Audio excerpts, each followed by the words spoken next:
안녕하십니까, 노종면입니다. 한미 정상 간 통화 내용이 유출된 사건. 두 개의 논리 모순을 지적해 볼 수 있습니다. 하나는 당초 사실 무근이라 했던 답변과 기밀 유출이라는 지적 사이에 모순이 있다. 한국당의 입장입니다. 이 주장은 한미 정상의 실제 통화 내용을 확인하기 전에는 판단하기 어렵습니다. 형식적으로 논리 모순에 해당하더라도 외교 기밀에 관한 문제였다는 점을 고려해야 한다는 반박이 나옵니다. 또 하나의 논리 모순은 구걸 외교라더니 이제 와서 상식이라고 하는 주장입니다. 한국당은 일본을 방문하는 트럼프 대통령에게 한국도 들러달라고 했다며 구걸 외교라고 비판합니다. 하지만 이번 사건 당사자로서 기밀 유출이 아니라고 항변하는 강유상 의원 본인은 일본 방문길에 한국도 들러달라고 요구하는 건 상식이라고 합니다. 잠시 뒤 여야 1대1 미니토론 더 정치 코너에서 이 문제 따져보겠습니다. 5월 28일 더 뉴스, 주요 뉴스부터 정리합니다.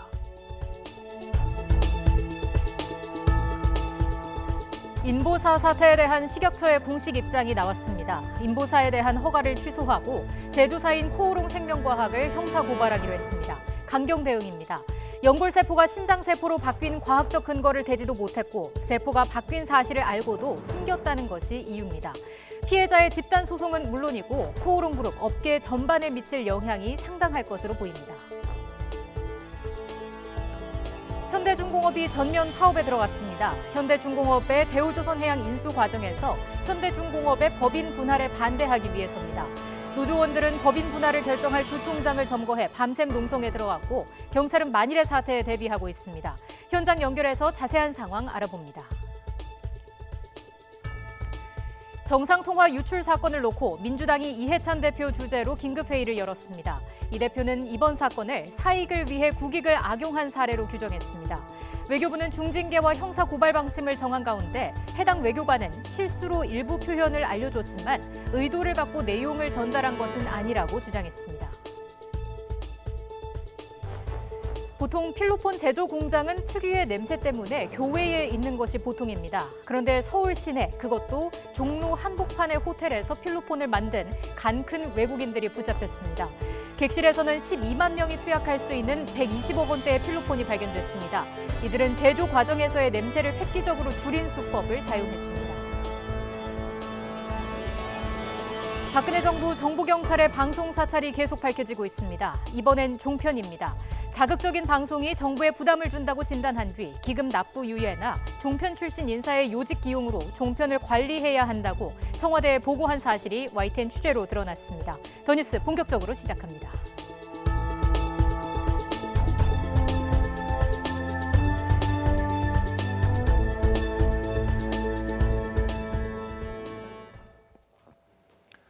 한미 정상 간 통화 내용 유출에다가 또 양정철 민주연구원장, 서훈 국가정보원장의 만찬 회동을 둘러싼 논란으로 전국 경색이 심화되고 있습니다.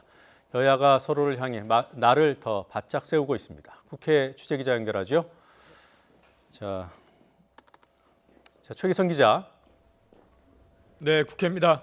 네, 한미 정상 간 통화 내용 유출 관련 내용부터 알아보죠. 외교부가 해당 외교관과 또 자유한국당의 강효상 의원을 고발하기로 했던데요. 당정이 이와 관련한 긴급회의를 연 겁니까? 네, 더불어민주당 이해찬 대표가 주재한 외교안보통일자문회의에는 조세영 외교부 1차관 등이 참석했습니다. 애초 강경화 외교부 장관이 참석할 예정이었지만 일정이 생겨서 불참했습니다. 이 대표는 모두 발언에서 제1야당이 눈앞 이익을 쫓느라 국가 안보를 위협하는 행동을 반복하고 있다면서 사안의 심각성을 확인하고 대책을 마련하기 위해 회의를 소집했다고 말했습니다. 이 대표는 강 의원이 사익을 위해 기밀을 악용하고 당리당략을 위해 국가조직을 동원하는 것은 국정농단이라고 강조했습니다. 자신을 둘러싼 논란과 관련해 한국당 강효상 의원은 왜곡된 한미 외교 실상을 국민에게 알린 야당 의원 의정활동에 기밀 운운하며 몰아가는 건 가당치 않다면서 반박했습니다. 한국당 나경원 원내대표는 강 장관이 해야 할 일은 하지 않고 야당 죽이기에만 골몰하고 있다며 강 장관 교체가 외교부가 바로 서는 길일 것이라고 날을 세웠습니다. 그리고 여당 싱크탱크죠. 민주연구원 양정철 원장과 국가정보원의 서훈 원장이 만찬회동을 했다.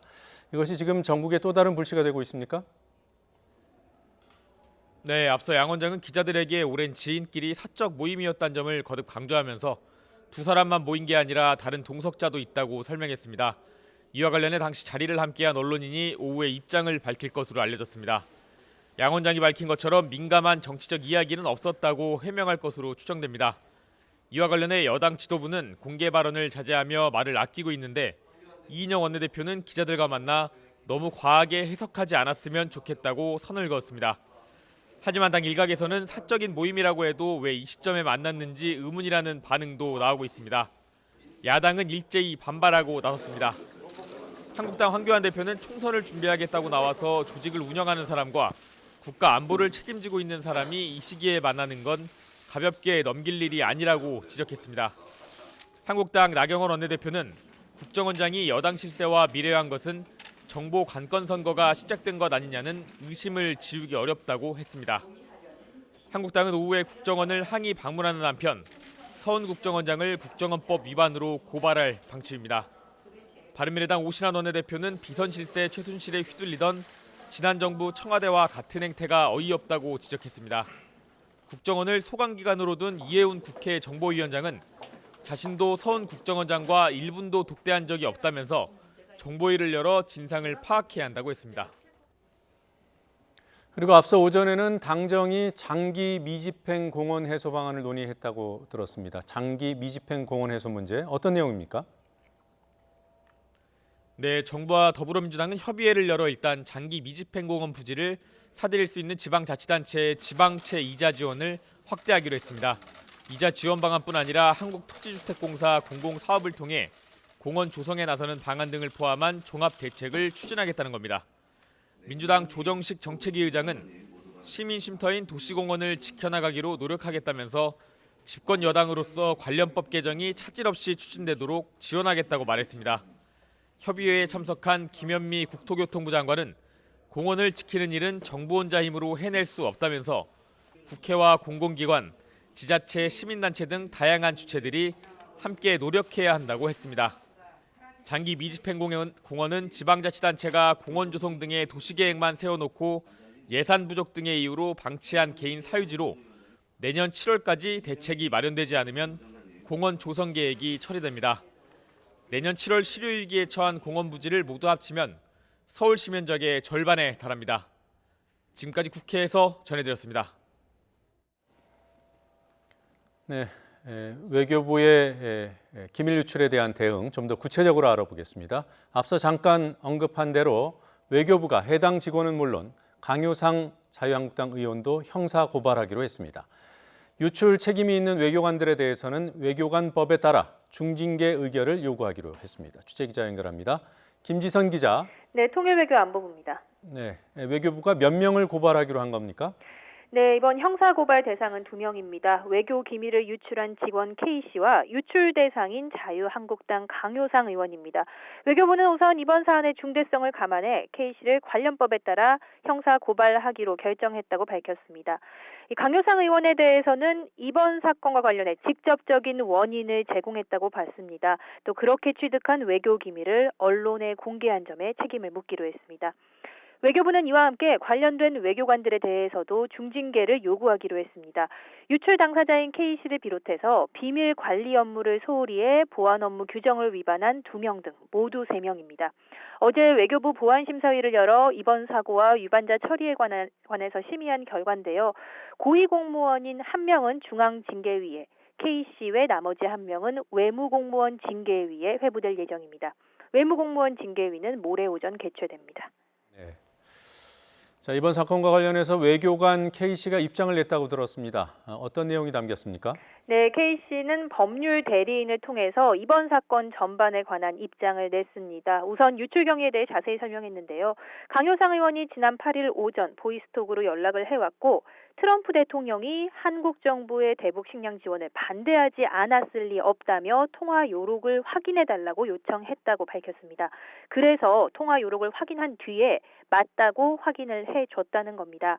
그러자 강 의원은 트럼프 대통령의 5월 방한설에 대해서 물으면서 판단의 근거를 요구했고 바로 이때 구체적인 한미 정상 간 대화 내용을 유출했다는 설명입니다. K씨 측은 통화 요록의 내용을 다른 표현으로 풀어서 설명하려 했는데 예정된 업무 일정으로 시간에 쫓겨서 급하게 설명하다가 실수로 일부 표현을 알려주게 됐다고 해명했습니다. 그러면서 강 의원이 자신만 참고하겠다는 취지로 말을 했고 기자회견을 계획하고 있었다는 것은 알지 못했다고 설명했습니다. 또 이를 정쟁의 도구로 악용할 것이라고는 전혀 예상치 못했으며 더욱이 굴욕 외교로 포장되리라고는 상상도 못했다는 겁니다. K씨 측은 외교부의 정책을 정확히 알리는 것도 외교관의 업무로 생각했다고 말했습니다. 강 의원과의 통화 역시 국회의원의 정책 이해도를 높이기 위한 것이었을 뿐 특정한 의도는 없었다는 겁니다. 하지만 업무 수행 과정에서 분명 잘못을 저지른 점을 조사 초기부터 인정했고 이로 인한 징계와 책임을 달게 지려 한다고 말했습니다. K씨 측은 강 의원과의 관계에 대해 이 대학을 졸업한 뒤 30년 넘게 연락을 주고받은 일이 없었고 올해 2월 강 의원의 미국 방문을 계기로 해서 워싱턴에서 식사를 하고 통화를 한 게 전부라고 설명했습니다. 지금까지 통일외교안보부에서 전해드렸습니다.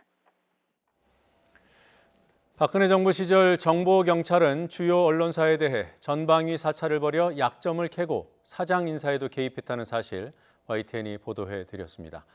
종합편성 채널도 예외가 아니었습니다. 정보경찰은 종편 4개사에 대해서도 사찰을 벌여 자극적인 방송으로 정부에 부담을 주고 있다고 청와대에 보고했습니다. 다만 종편이 내야 할 기금 납부는 유예해주고 청와대 등 요직에도 종편 출신 기용이 필요하다며 이른바 당근책을 조언했습니다. 전준영 기자가 단독 보도합니다. 박근혜 정부 2주년을 맞은 지난 2015년 2월 경찰청 정보국은 종편 최근 분위기라는 제목으로 당시 종합편성 채널 보도 등에 대한 내부 동향을 자세히 담은 보고서를 작성합니다. 출범 초기 JTBC를 제외한 종편 3사의 제작비 부담 문제를 눈여겨봤습니다. 드라마나 예능보다는 보도에 치중하면서 자극적 기사로 정부에 부담을 주고 있다는 우려를 중심으로 작성됐습니다. 또 무리하게 광고 수주를 요구해 기업체로부터 비난받고 젊은 기자들도 회사 경영에 불안감을 보인다고 평가했습니다. 정보경찰은 특히 종편의 자극적 보도로 50대 이상 보수층에게 좋지 않은 국정 이미지를 각인시킬 우려가 있다며 관리 대책을 내놨습니다. 종편 보도를 모니터해 자극적 기사는 제재하면서 내부 애로사항을 수렴하라고 당근과 채찍 전략을 구체적으로 조언합니다. 종편이 불만을 품고 있는 광고 총량제는 예정대로 진행하되 경영에 부담을 주는 방송통신발전기금 납부는 유예해주는 절충안을 소개한 겁니다. 같은 해 7월 방송통신위원회는 이미 3년간 면제해준 종편의 방송기금 납부를 1년 더 추가로 유예해주도록 결정해 특혜를 줬다는 비판이 잇따랐습니다. 적자인 소규모 방송사들 그리고 굉장히 사회적으로 보호해야 될 가치가 있다라고 하는 방송사들조차도 방발기금은 다 내왔다는 거죠. 신생 어려운 방송사이기 때문에 보호해야 된다.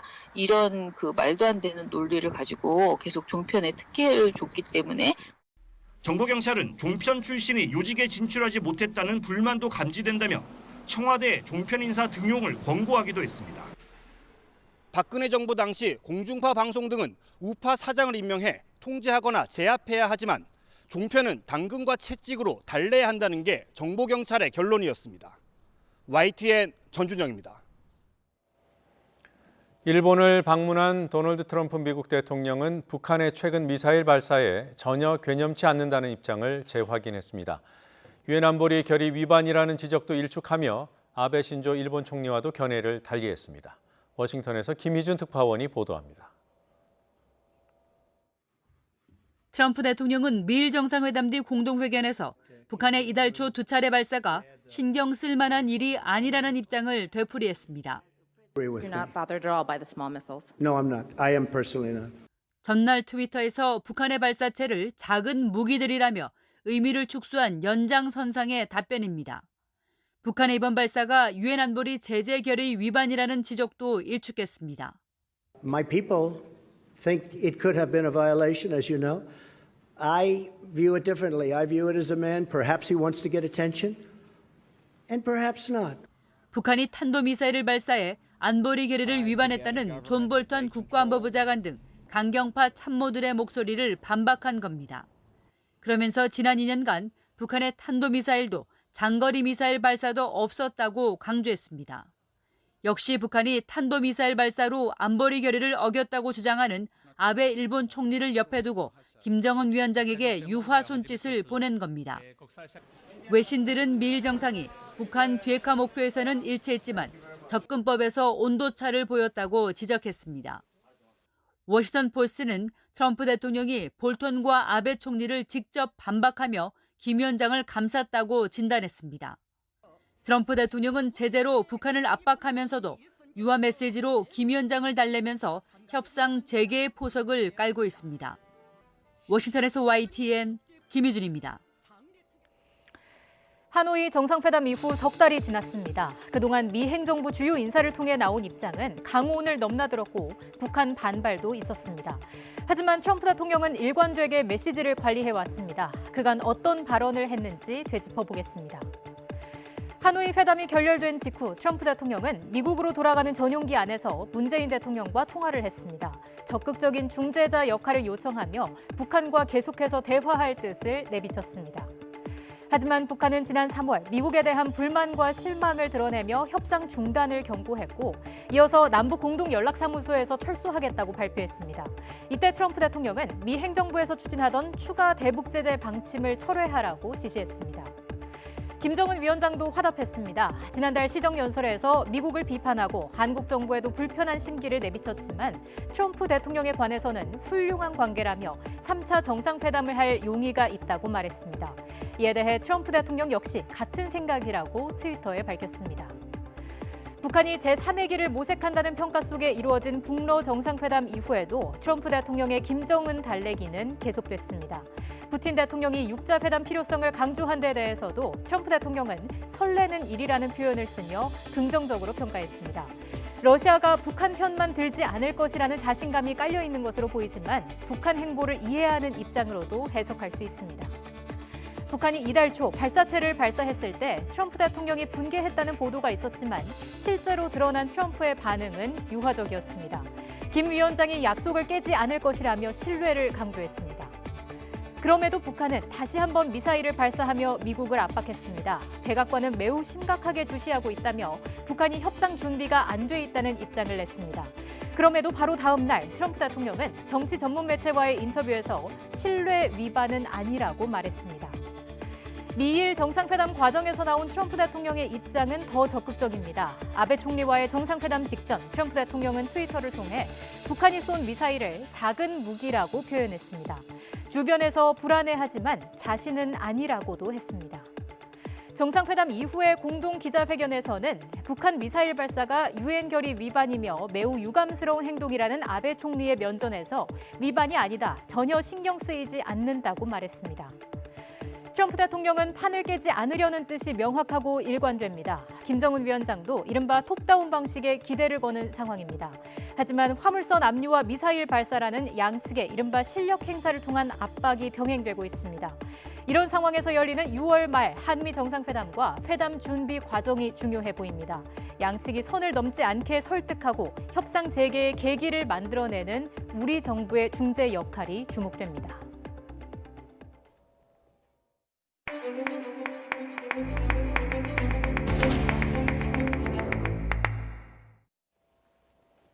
마약 사건이 잇따르고 있는 상황, 특히 이제 전해드릴 사건을 보면 우리나라를 가리켜 더 이상 마약 청정국이라 하기 어렵습니다. 이번에는 서울 도심에 있는 호텔 방 안에서 필로폰을 제조한 중국인이 경찰에 붙잡혔습니다. 12만 명이 투약할 수 있는 분량을 만들었다고 합니다. 취재기자 연결합니다. 차유정 기자. 네, 사회부입니다. 네, 도심 호텔에서 필로폰을 만들었다니 일단 놀랍습니다. 어떻게 적발된 겁니까? 네, 경찰이 관련 첩보를 입수해서 지난달 호텔을 급습한 겁니다. 방 안에서 중국인 A씨가 검거됐습니다. 현장에선 필로폰이 3.6kg이 나왔습니다. 12만 명이 동시 투약 가능한 분량이고 값으로 따지면 120억 원어치입니다. 이걸 지난달 14일부터 2주 동안에 만들어낸 겁니다. 필로폰을 일정량 만들 때 보통 4나흘 정도 걸리는 것으로 알려졌는데요. A씨는 하루에 걸쳐 만들어내 단기간에 대량으로 제조했습니다. 또 다른 특이점은 도심 한복판 호텔에서 걸리지 않고 필로폰을 만들었다는 건데요. 원래 필로폰은 제조 과정에서 특유의 역한 냄새가 나서 변두리나 보통 폐가 등에서 제조되는 것으로 알려졌는데요. 경찰은 A씨가 냄새를 줄이는 공법을 통해 호텔방에서 적발되지 않고 만들 수 있었다고 설명했습니다. 경찰은 제조법과 제조 경위 등을 정확히 확인하기 위해 국립과학수사연구원에 감정을 의뢰했습니다. 경찰은 A씨와 함께 자금을 뗀 타이완인도 함께 붙잡아 구속 송치했습니다. 지금까지 사회부에서 전해드렸습니다. YG 엔터테인먼트 양현석 대표가 외국인 투자자에게 성접대를 했다는 의혹과 관련해 경찰이 사실관계를 파악할 예정입니다. 경찰은 지난 2014년 7월 양 대표가 여성 25명을 동원해 동남아 재력가 2명에게 성접대를 했다는 MBC 보도에 대해 사실 여부를 확인하겠다고 밝혔습니다.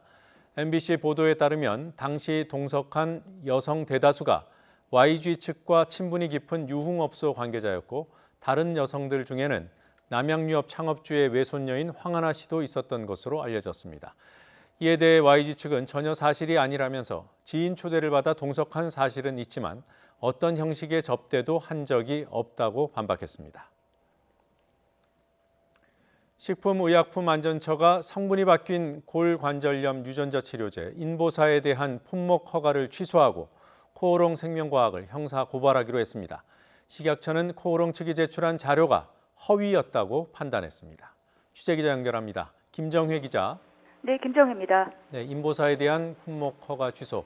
어떤 과정에서 나온 결정인가요? 네, 식약처 자체 조사와 코오롱 생명과학의 미국 자회사인 코오롱 티슈진에 대한 현지 실사를 종합한 결과입니다. 식약처는 오늘 발표에서 인보사 이액이 연골세포가 아닌 신장세포로 확인됐다고 밝혔습니다.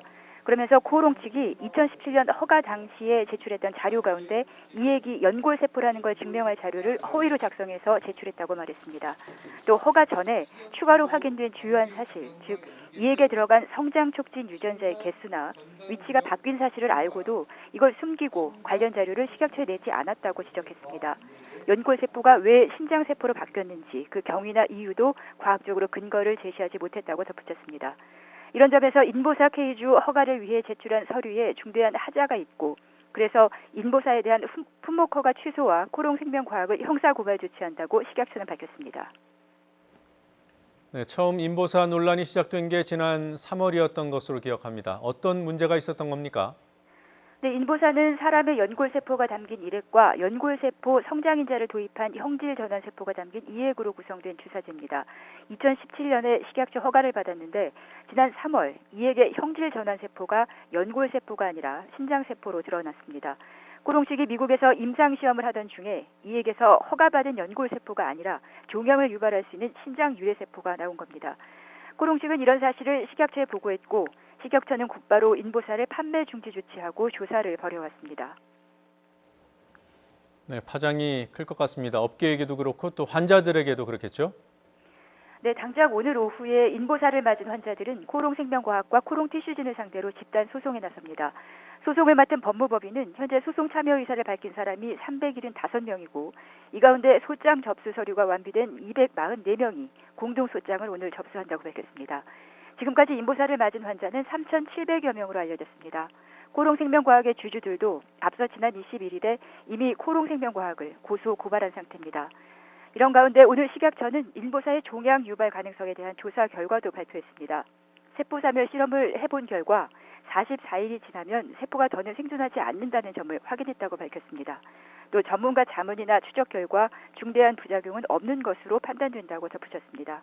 그러나 만약의 경우에 대비해 전체 투여 환자에 대해서 특별 관리와 15년 장기 추적 조사를 실시한다는 계획입니다. 코오롱 측이 전체 환자에 대해서 문진과 유전자 검사를 통한 이상 반응 여부를 확인하게 했고 식약처는 환자의 병력과 이상 사례를 조사 분석한다는 방침입니다. 또 이번 사건을 계기로 첨단 바이오 의약품에 대한 연구 개발 단계부터 허가, 생산, 사용에 이르는 전 주기에 대해 안전 관리 체계를 강화하겠다고 밝혔습니다. 지금까지 YTN 김정혜입니다. 현대중공업 노조가 주주총회가 열릴 울산 한마음회관 1층을 점거하고 이틀째 농성과 함께 전면 파업을 이어가고 있습니다. 회사 분할에 반대하고 있는 노조원들은 이곳을 둘러싸고 외부인 출입을 막으며 점거 농성을 벌이는 중입니다. 경찰은 세계 중대 200여 명을 한마음회관 인근에 배치해 만일의 사태에 대비하고 있습니다. 노조의 기습 점거는 법원이 오는 31일 오전 8시부터 노조의 주총 방해 행위를 금지하자 주총장을 선점하기 위한 것으로 보입니다.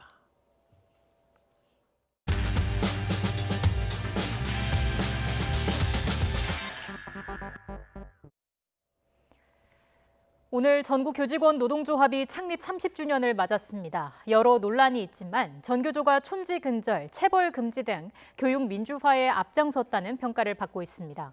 하지만 법의 노조 문제 등 해결할 숙제가 많고 이 과정에서 정부와 갈등도 겪고 있습니다. 권종호 전교조 위원장과 이야기 나눠보겠습니다. 위원장님 안녕하십니까? 네, 안녕하십니까. 전교조 위원장입니다. 네, 전교조 창립 30주년을 맞았습니다. 감회가 어떠신지요? 예. 지난 30년 전교조가 실천해 왔던 것들에 의해서 우리 교육이 참 많이 바뀌었다고 봅니다. 네. 지금은 너무나 당연하게 생각하는 체벌이나 촌지가 금지된 것, 그다음 무상급식, 무상교육이 실시된 것, 그리고 혁신학교가 일반화된 것, 이런 것들이 다 모두 전교조가 처음으로 주장했고 전교조가 끊임없이 요구해서 만들어진 것이었다고 봅니다. 저는 이런 성과들을 만들어낸 그 중심에 네. 우리 전교조 조합원들이 있었고요. 이 조합원들의 어떤 실천에 대해서 국민들이 광범위하게 지지를 해줬기 때문에 가능한 일이었다고 생각합니다. 예. 그래서 이 자리를 빌어서 감사하다는 인사를 드리겠습니다. 네, 위원장님은 1989년부터 전교조 창립 멤버로 활동을 해오신 거죠? 예, 그렇습니다. 예, 30주년을 맞이하는 동안 힘들었던 점들도 많았을 것 같은데 어떤 점이 가장 기억에 남으십니까? 힘들었던 점은요. 89년에 제가 조직에 입직하자마자 전교조 결성에 참여하면서 첫 번째 해직이 됐었고요. 네. 그렇게 해직되면서 동시에 지금의 아내도 같이 해직이 돼서 사실 부부 해직 교사였었습니다. 예. 그래서 그런 것들 때문에 94년에 복직할 때까지 좀 생활고를 많이 겪었고요. 의미가 있었고 기억이 남았던 것이라면 어쨌든 한 10년 정도의 비합법 시기를 거쳐서 네. 전교조 99년에 합법화가 되면서 처음으로 이제 정부와의 단체 교섭을 통해서 단체 협약을 체결했을 때 그게 이제 노동조합으로서 처음으로 이제 합법적인 권리를 행사한 것이었기 때문에 그때가 지금 돌아보면 가장 기억이 많이 남습니다. 예. 일부 보수 진영에서는 전교조가 지나치게 정치적 색깔을 띠면서 교단의 분열을 가져왔다 이렇게 주장하고 있습니다. 이에 대한 생각은 어떠신지요? 예, 저희들 그런 지점에 대해서 동의가 잘 안 되는 부분이 많습니다. 사실은요. 왜 그러냐 하면 사실 이제 교육 문제에서 교육 정책과 제도를 결정하는 것이 교육 정치의 영역이고요. 네. 그래서 이 교육 부분의 중요한 정책이나 제도들이 다 정치에 의해서 결정이 되기 때문에 전교조가 결국은 이제 학교 현장에 참교육을 실현하기 위해서 만들어진 조직인데 그런 참교육을 실현하는데 방해가 되는 정책과 제도에 대해서 이 정치의 영역에서 결정되는 부분에서 사실은 개입하거나 또는 그 부분에서 자기 주장을 하지 않으면 안 되었던 측면이 좀 있거든요. 네. 그런 것들을 이제 전교조의 좀 반대 지정에 있는 보수 지정에서 의도적으로 좀 색깔을 더 씌우기를 했다고 봅니다. 그래서 다만 이제 그런 내용과 함께 법과 제도를 바꾸기 위한 그런 사업과 함께 학교 현장의 문제를 바꾸기 위한 일에 지제는 좀 집중해야 된다 이런 생각도 하고 있습니다. 예. 아무래도 전교조 입장에서 가장 아쉬운 점은 전교조가 2013년 이후에 7년째 법외 노조 상태라는 점이 아닐까 싶습니다. 지금 상황은 어떻습니까? 예, 2013년에 아시는 분 많이 아십니다만 박근혜 정권 때 이 국정농단과 사법 재판 거래 피해자가 네. 대표적인 피해자가 사실은 전교조입니다. 박근혜 정권이 이 당시에 민주노동당과 전교조를 표적으로 해서 해산 작업에 나섰던 것이고요.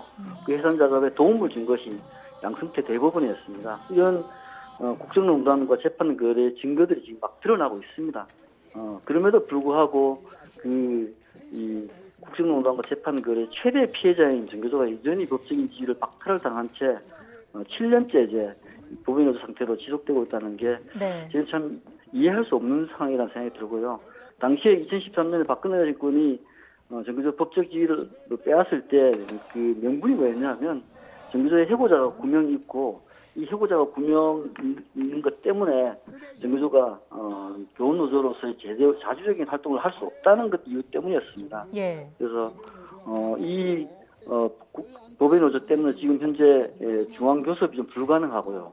교육부와의 중앙교섭이 불가능하고, 그다음에 당시 2016년에 도배노조 되는 과정에서 해고자 34명이 발생했습니다. 이 해고자들이 여전히 학교로 돌아가지 못하고 있는 게 지금 정교조가 겪고 있는 어려움입니다. 네. 이 부분도 좀 여쭙겠습니다. 지난 22일에 고용노동부가 ILO 핵심 협약을 비준하기 위한 절차에 돌입하겠다고 밝혔고요. 그 안에 해고 노동자에게도 노동조합을 허용한다는 조항이 있습니다. 그럼 정교조가 합법화가 될 수 있는 계기가 마련되는 건데 정교조 내에서는 어떤 점을 기대하고 있습니까? 예, 우선 정부가 그동안 선입법 후 비준이라는 입장을 고수해 오다가 네. 정부가 나서서 이제 비준 동의안을 국회에 내겠다는 입장으로 선회한 것은 어쨌든 긍정적인 변화라고 봅니다. 예. 다만 지금 아시겠지만 현재 국회에서 거의 식물국회라고 하는데요. 이 현재 국회에서 정부가 비준 동의안을 제출하더라도 사실상 처리가 불가능하다고 저희들은 생각을 하고 있습니다. 네. 그래서 처리가 불가능한 조건에서 국회에만 자꾸 이 책임을 떠넘기는 것은 결국은 이 정부가 이 정부적 보배노조 문제에 대해서 하지 않겠다는 의지가 같다는 생각이 들었어요. 저희들은 이제 정부가 만약 진짜 비준 동의안 제출이 정부의 진정성에서 비롯된 것이라면 비준 동의안을 제출하는 것과 함께 정부가 행정적 조치로서 할 수 있는 정부적 법인노조 직권 취소를 동시에 진행해야 된다 그렇게 보고 있습니다. 예. 그것과 함께 고용노동부가 사실은 정부적 법인노조의 근거가 됐던 게 노동조합법 시행령 구조 위항인데요. 네. 이 대표적인 합법입니다. 그래서 고용노동부는 이 정부의 법 비준 동의안이 국회로 가는 것과 동시에 앞법 조항인 이 노동조합법 시행령 구조 위항을 삭제하는 것이 맞다 이렇게 생각하고 있습니다. 예. 오늘까지도 정부가 법외노조 문제 해결에 대한 확실한 조처가 없을 경우에는 좀 더 강한 투쟁에 나설 계획이라고 들었는데 어떤 보관을 갖고 계신지요? 예, 지금까지 정교조가 이 정부에 대해서 어쨌든 이 문재인 정부가 촛불혁명으로 탄생한 정부이고 그 스스로도 촛불혁명의 정신을 계승하고 있다라고 이렇게 표방해 왔었습니다. 그래서 저희들은 어쨌든 이 정부에 대해서 촛불혁명의 정신을 계승하고 그런 차원에서 정교조 법외노조 문제를 즉각적으로 풀어달라고 탄원하고 청원한 형태로 지금 이 정부에 요구를 해왔었습니다. 그런데 저희들이 이제 앵커께서 말씀하신 것처럼 올해가 정교조 창립 30주년입니다. 사실은 정교조는 창립 30주년을 맞아서 축제 분위기가 되는데 아직 여전히 법외노조 문제가 풀리지 않아서 그런 축제 분위기가 이루어지지 못하고 있습니다. 그래서 저희들은 지금부터는 이 정부에 대해서 그동안 가졌던 지지라든가 지지를 처리하는 것밖에는 방법이 없는 게 아닌가 하는 생각이 들고요. 그래서 앞으로 5월 29일 내일부터 6월 11일까지 저희 전국에 1만 개의 학교 분회 총회를 개최해서 그 분회 총회 결의를 모아서 6월 10일에는 현 정부를 규탄하는 교사 결의대를 가질 계획입니다. 예, 알겠습니다. 정교조 30주년을 맞아서 권종호 전교조 위원장과 이야기 나눠봤습니다. 오늘 말씀 잘 들었습니다. 네, 감사합니다. 네, 다음 소식입니다. 경기 부진의 물가 상승 우려까지 겹치며 소비자 심리가 한 달 만에 다시 기준치 아래로 떨어졌습니다.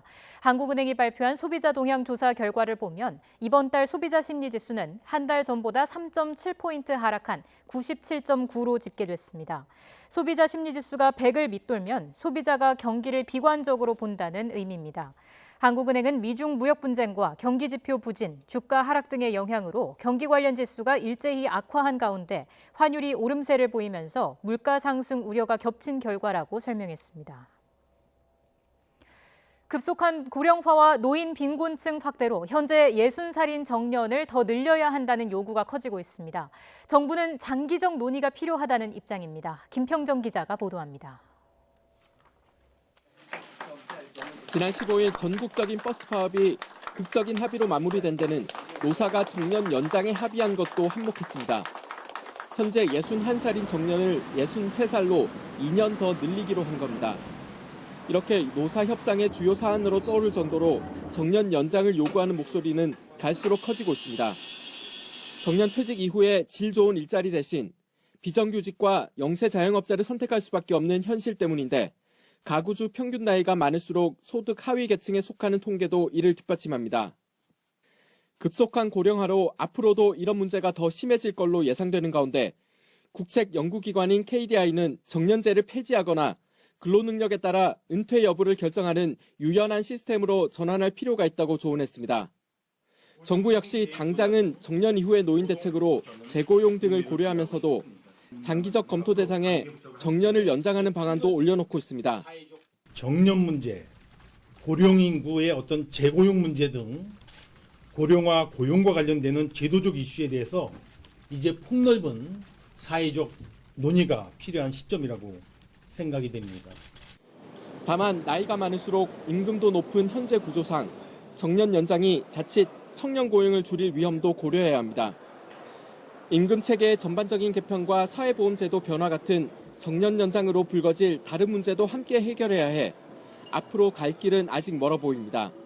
YTN 김평정입니다.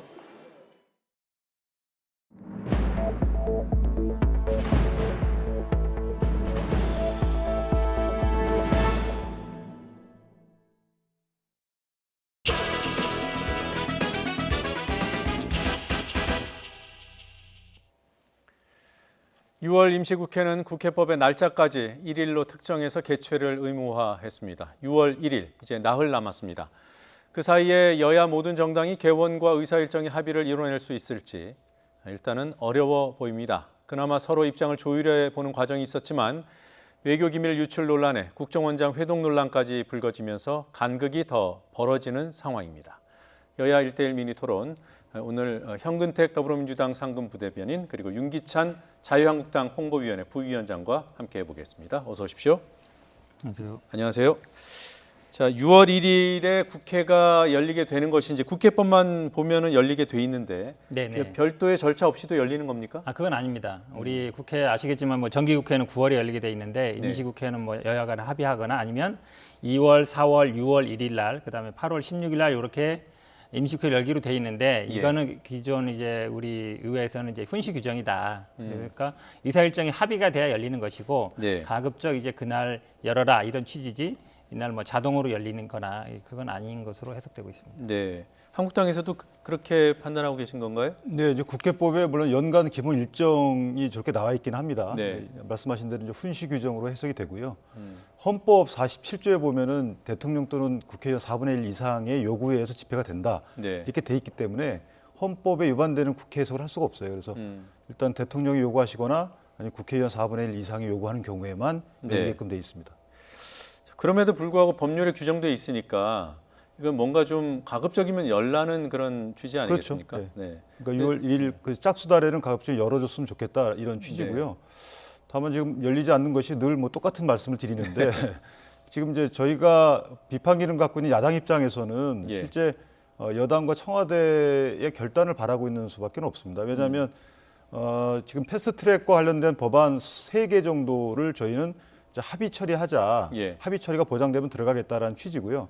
그렇다고 해서 이 합의 처리가 보장되지 않음에도 불구하고 들러리 형식으로 견제 기능을 포기하면서까지 열 수는 없다. 지금 이런 입장입니다. 저희 당 입장에서는. 자, 어제 황교안 대표가 정책 투쟁이라는 말을 했습니다.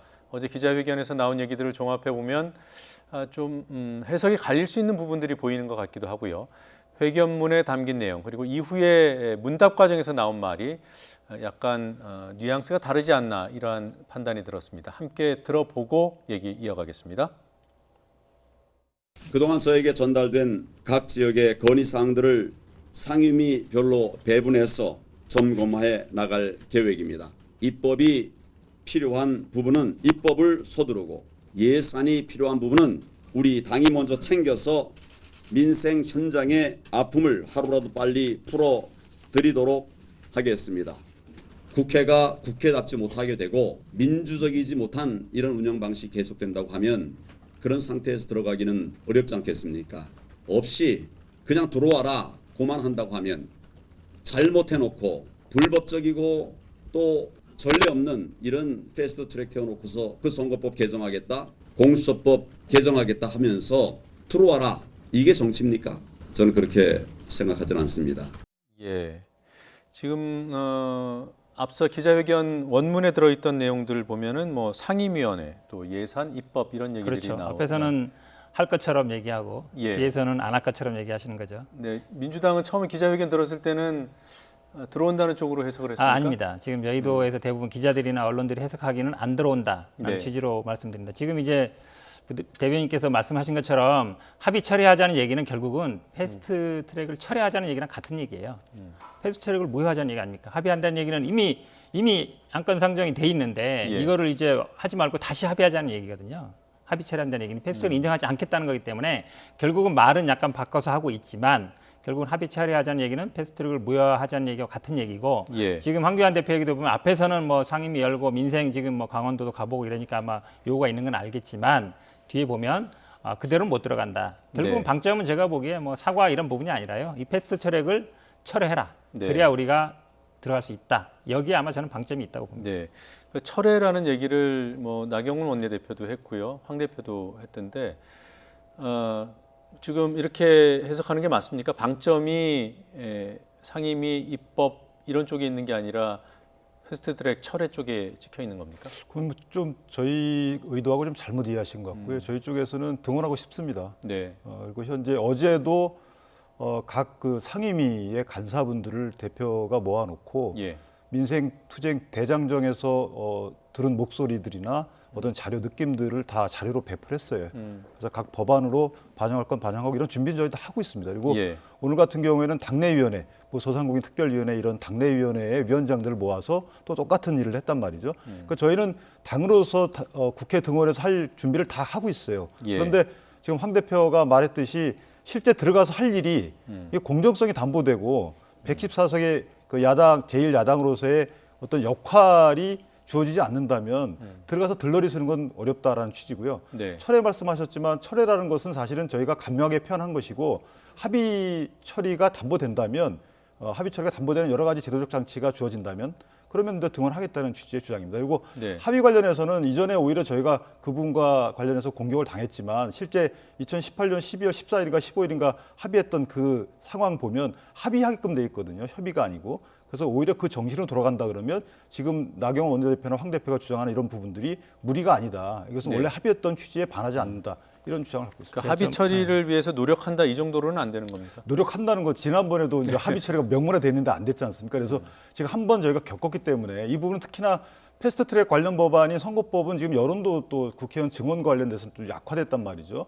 이런 여러 가지 변수를 감안하면 굳이 여당이나 청와대 입장에서도 이 부분을 고집할 것이 아니고 지금 그 추경안이 급하고 여러 가지 부수 법안들이 급하다면 예. 3개 법안 정도를 합의 처리하겠다라고 하고 국회 등원을 물꼬를 터주시는 것이 맞다. 네, 이렇게 알겠습니다. 제가 좀 말을 안 할 수가 없는데요.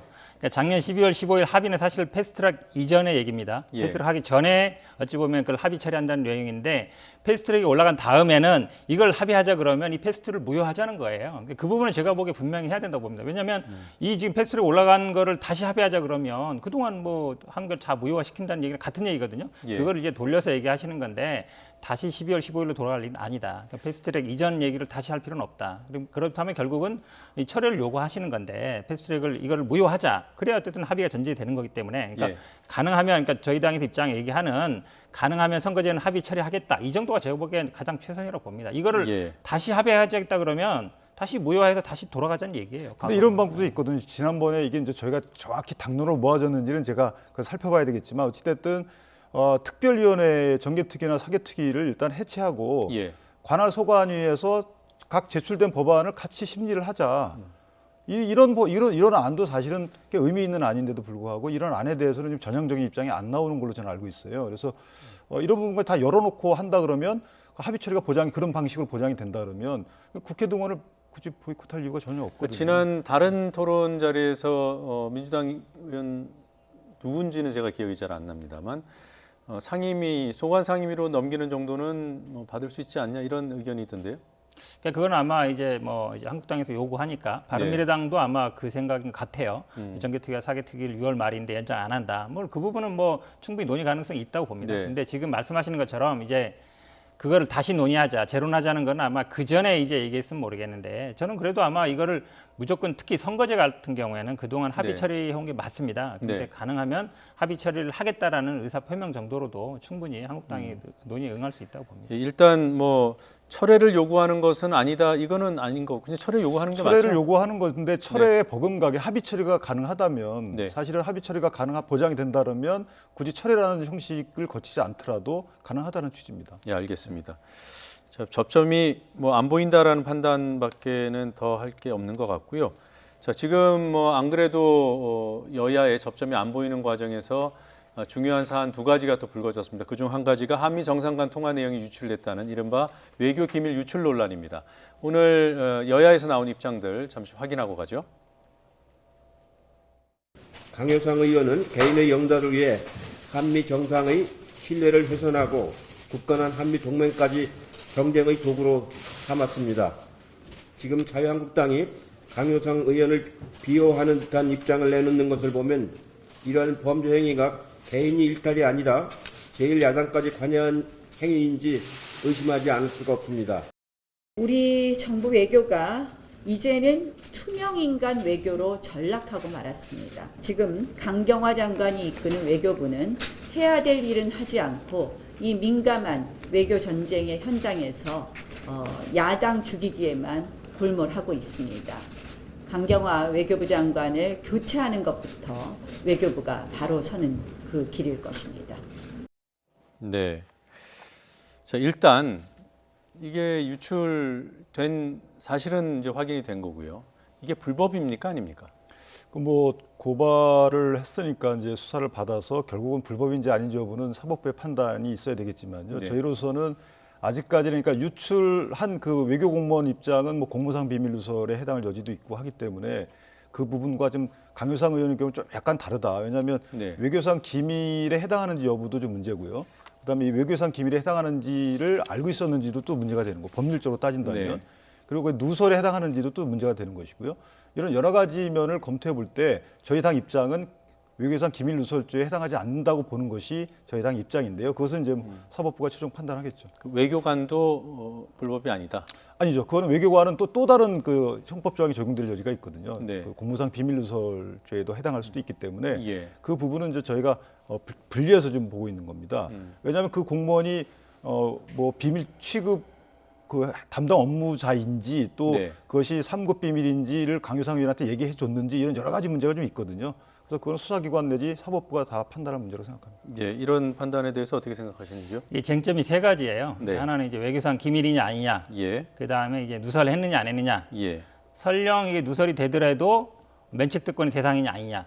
쟁점을 크게 보면 세 가지인데 외교상 기밀에 대해서는 우리 판례가 이렇게 보고 있습니다. 외교 정책상 외국에 대하여 비밀로 하거나 확인되지 아니함이 대한민국의 이익에 해당되는 모든 정보 자료 이렇게 얘기해서 좀 포괄적으로 보고 있거든요. 그다음에 우리 예전에 보면 그 박근혜 전 대통령하고 아베 전 총리 간의 이 그 위안부 합의와 관련된 그 통화 내용을 공개하라고 이건 물론 기밀 문제는 아닌데 정보공개 청구를 한 적이 있어요. 그때 민변에서 했는데 외교 안보상 안 된다. 공부 대상이 아니다라는 얘기한 거죠. 그러니까 정보공개 판결이지만 이런 보면은 이제 국가적인 기밀 외교상의 기밀로 볼 수 있다. 정상 간의 통화는 이렇게 볼 수 있을 것 같고요. 그다음에 누설이냐 아니냐에 대해서도 사실은 이제 외국에 누설해야 누설이다라는 이제 학설이 있긴 해요. 그런 견해는 있는데 그동안에 이제 1995년이죠. 말지 사건에 보면 이제 국내에 알린 것도 누설로 보고 있습니다. 보고 있는데 다만 이제 마지막 남은 게 그러면 이제 면책특권 부분인데 이것도 보면 약간 아이러니한데 예전에 우리 삼성 엑스파일 고 노회찬 의원 사건 때 근데 보도 자료로 보낸 거는 그 면책특권 대상이라 봤는데 홈페이지에 올린 거 홈페이지에 올린 것은 면책특권 대상이 아니다. 국회 내의 행위로 보지 않은 거거든요. 물리적 공간에서 물론 이것도 비판이 있었습니다. 비판이 있었는데 이번에 강효상 의원도 보면 SNS에 그대로 올려놨어요. 지금도 올려놓고 있습니다. 그럼 그런 부분은 제가 보기에 면책특권에서 면제되지 않는다. 그렇다 보면 외교상 기밀에 해당은 맞고 누설도 맞고요. 면책특권에도 제가 보기에는 해당되지 않을 것 같습니다.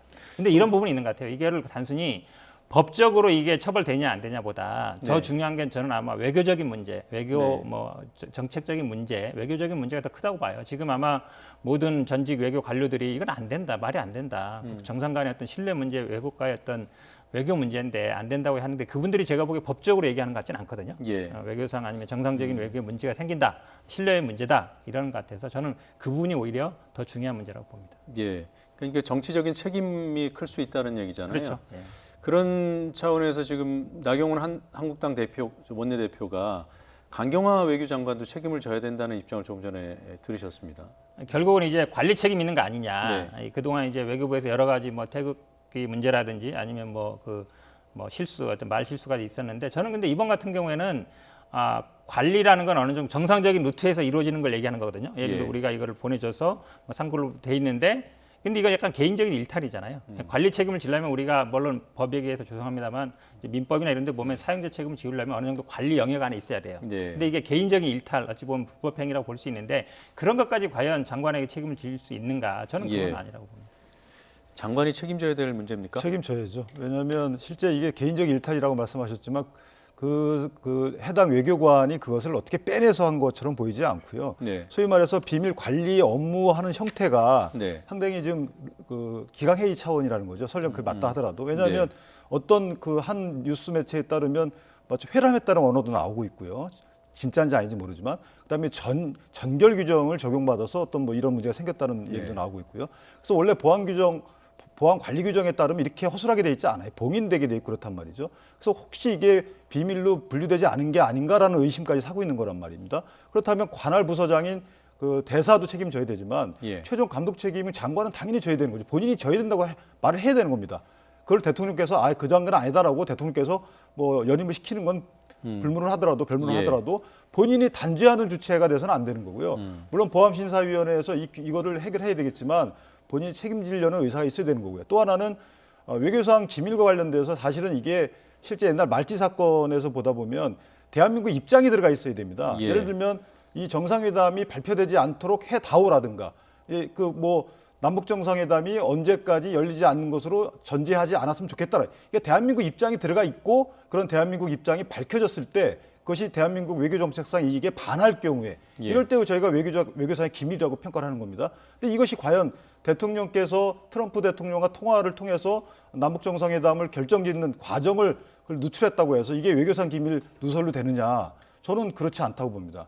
우리 당 입장이 그런 겁니다. 네. 저는 말에 좀 모순이 있다고 봐요. 왜냐하면 사실은 다른 사람이 얘기하는 건 모르지만 자유한국당은 그 말할 자격이 없다고 봅니다. 왜냐하면 스스로 어찌 보면 이게 기밀도 아니라 그러고 지금 뭐 공익 제보라고 그러지 않습니까? 그런데 지금 어찌 보면 처벌하는 얘기는 기밀이 누설됐다는 걸 전제로 하는 거거든요. 말 자체가 모순이죠. 제가 보기에 모순된 말을 하고 있는 거예요 지금. 아니 그게 아니고 만약에 기밀이 아닌 이유를 말씀드리는 거예요. 예? 예를 들면 지금 왜 기밀이 아니냐고 제가 말씀드렸지 않습니까? 이것은 이러이러한 이유로 외교상 기밀에 해당하지 않는다라고 말씀드린 거고 그렇다면 청와대에서 이런 얘기가 나왔을 때 그것을 사실 무근이다라고 얘기하신 거에 대해서는 국민께 어떤 책임을 지셔야 되죠? 예를 들면 그 이후에 야당, 그러니까 여야 상설 협의체가 기능하는 것이 왜 꼭 지금처럼 대통령이 필요하실 때 해야 되느냐? 그건 아니라고 보입니다. 그때 만약에 여야 상설 협의체를 통해서 설명하시면 됐던 거예요, 비공개로. 근데 그런 일 없었잖아요. 그러니까 여야 그 상설 협의체가 기능을 그렇게 못하는 거고 정부에서도 그에 대해서 사실무근이라고 국민에 대해서만 얘기를 하셨을 뿐이지 국민의 대표기관인 국회에 대해서 어떤 설명도 안 하셨단 말이죠. 이건 상설협의 문제까지는 아닌 것 같고요. 예, 하나만 말씀드리면 제가 말씀드리고 싶은 건 그거예요. 자유한국당 의원이 어찌 보면 정보를 빼내가지고 이 문제가 되는 건데 니 그 정보 빼낸 사람이 오히려 니들이 정보를 줬으니까 문제다 이렇게 해서 처벌하라고 한다는 건 말이 안 된다는 거예요. 기본적으로 상식적으로. 잘못이 있는 사람이 남을 탓한다는 것이죠. 지금 논리 모순 얘기를 하는데요. 논리 모순이라고 지적되는 포인트가 두 가지가 있더군요. 하나는 뭐 잠깐 언급하셨습니다만 기밀 유출이라고 하면서 왜 그 당시에는 사실무근이라고 했냐. 이건 뭐 어제 황교안 대표도 얘기를 했어요. 이 부분에 논리적인 모순이 있다고 보시는 건가요, 여전히? 그러니까 예를 들면 청와대 입장에서는 불가피한 게 있을 수 있습니다. 만약에 이제 기밀이라고 했으면 사실 그것이 확인되지 않는 것이 기밀이거든요. 확인되지 않을 이익이 있는 것이. 따라서 그렇게 말을 할 수 있었는데요. 그렇다면 그런 의문점을 국회의원을 통해서 얘기가 나갔단 말입니다. 그러면 그에 대해서 확인을 해줘야 될 거 아닙니까? 그런 게 맞다 안 맞다? 그렇다면 확인하는 것이 공개적으로 하는 것이 그것이 이제 외교정책상 이게 반한다면 예. 아까 말씀드린 대로 국민의 대표기관인 여야 국회 대표기관에게 예. 얘기를 해줬어야 되는 거 아니에요. 그거 사실 그거 아니다. 이렇게 된 것이고 그거 밖에 얘기가 되면 이거 우리 국익에 이렇게 해가 되니까 앞으로 얘기가 안 됐으면 좋겠다. 이렇게 해서 마무리가 됐으면 이렇게 큰 문제가 안 됐을 거란 말입니다. 근데 그런 절차를 청와대에서 여당에서 거치지 않았기 때문에 그런 모순점을 저희가 말을 하는 겁니다. 자, 사실 무근이라고 그 당시에 했던 것 자체는 이해할 수 있지만 왜 비공식적으로라도 정확한 사실을 안 알려줬냐 이런 문제 제기 맞죠? 예를 들면 정말 올바른 말씀을 하셨다면 확인해 줄 수 없다가 맞겠죠. 근데 이제 사실 무근이라는 것은 문제 제기한 그런 내용들이 사실이 아니다라고 단정적으로 발표를 하신 거기 때문에 예. 단정적으로 발표할 만한 특별한 이유가 있었다면 그것은 여야정 상설협의체나 국회 대표기관을 통해서 해명을 했어야죠. 미리 비공개로. 그런 절차가 없었기 때문에 그 사실 무근이라는 청와대 발표에 대해서 저희가 문제를 제기하는 겁니다. 이것도 전형적으로 보면 제가 보기에 이제 물타기 비슷한 건데요. 뭐냐면 처음에 이 강효상 의원이 팩트만 얘기한 게 아니에요. 그러니까 핵심적인 게 두 가지인데 일본 왔을 때 잠깐 들려달라. 그다음에 네. 볼턴이 혼자 오는 거는 거절했다. 이게 두 개잖아요. 내용 네. 중에. 근데 그거를 그렇게 팩트만 얘기한 게 아니고 굴욕 외교다. 외교 실패다. 굉장히 그런 본인의 평가를 넣어서 얘기했거든요. 예. 그렇게 된다 그러면 그런 부분에 대해서 물론 그 두 가지가 사실인지 아닌지조차도 사실은 어찌 보면 청와대에서 말할 수 없는 입장이에요. 왜냐하면 이게 사실인지 아닌지 얘기를 하기 시작하면 그 내용에 들어갈 수밖에 없거든요. 그럼 계속 기자들이 뭐 이거 맞습니까 아닙니까 물을 수밖에 없잖아요. 그러니까 말씀하신 것처럼 뭐 그런 적이 없다라도 할 수 없는 상황이고 어느 정도 구체적인 게 나왔기 때문에 사실 무근이라 한 건데 방점은 제가 보기에 이게 굴욕 외교라거나 아니면 우리가 어떤 외교 실패라든지 아니면 외교 참사라든지 그런 게 아니다. 저는 이런 네. 부분에 더 있다고 봅니다. 근데 이거를 다시 또 그럼 뭐 지금 말씀처럼 이게 사실 무근이 아니기 때문에 사실이라는 거 아니냐. 그래서 네. 그렇기 때문에 뭐 업무상 외교상 비밀이 안 된다. 그 직무상 외교상 비밀 여부하고 이 사실인지 여부하고는 직접적인 저는 관계는 없다고 봅니다. 자, 그러면 지금 한국당에서 얘기하는 비공식적으로 뭐 여야정 대표급에게만이라도 설명을 했어야 되는 게 아니냐 이렇게 지적합니다. 충분히 그럴 수는 있다고 보는데요. 처음에 저 말씀드린 것처럼 이거를 그럼 강효상 의원이 보도자료를 뿌리면서 아니면 자유한국당에서 그런 뭐 외교적인 문제 아니면 이런 뭐 그 굴욕 외교다라든지 그런 프레임을 안 씌웠으면 제가 보기에 가능할 거라고 봐요. 근데 네. 이 당시에는 논의 중이었거든요. 네. 예를 들어 확정이 되거나 뭐 예를 들어 6월 말에 이렇게 하기로 했습니다. 그건 당연히 설명 가능한데 이거는 논의 중이지 않습니까? 근데 네. 그 정상회담 일정 잡는 논의 중에 모든 거를 제가 보기에 뭐 야당하고 다 협의할 건 아니라고 봅니다. 예, 모든 걸 다 설명하고 협의해야 되는 건 아니라고 말씀을 하셨는데요. 지금 논리 모순 포인트가 하나가 더 있는 게 지금 언급하신 대로 강 의원도 그렇고 뭐 이후에 한국당이 전반적으로 이른바 구걸 외교, 일본에 가려는 사람 미국 대통령한테 우리도 좀 들러주십사 이렇게 좀 굴욕적으로 구걸하는 외교였다 이렇게 규정을 하잖아요. 이런 부분들을 얘기하면서 강 의원이 페이스북에다가 최근에 올린 글에 보면은 일본 오는 김에 한국도 들려달라고 하는 거는 상식이다라고 또 적었습니다.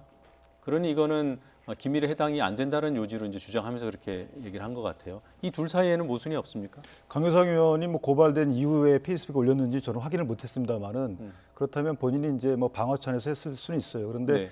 뭐 당의 공식 입장은 아니고 제 개인적인 생각은 일본을 방문했다가 한국에 들려달라고 얘기할 수 있죠. 이거 자체를 구걸 얘기로 판단할 수는 없습니다. 왜냐하면 네. 어떻게 보면 구걸 얘기를 해서라도 국익에 도움되는 정상회담을 해야 되겠죠. 예. 근데 정상회담을 하는 그 목적이 사실은 이제 저희가 남북 관계 개선에 치우친 남북 경협을 어떤 미국에게 좀 부탁하기 위한 예. 허락을 얻기 위한 이런 걸로 보기 때문에 그거에 네. 대한 종합적인 표현을 아마 구걸 외교라고 얘기를 했던 것 같고요. 예. 정상회담 자체가 정상회담의 목적이 국익을 위한 거다 그러면 구걸을 해서라도 해야 됩니다. 거기에 예. 대해서 저희가 문제 삼는 건 아닙니다.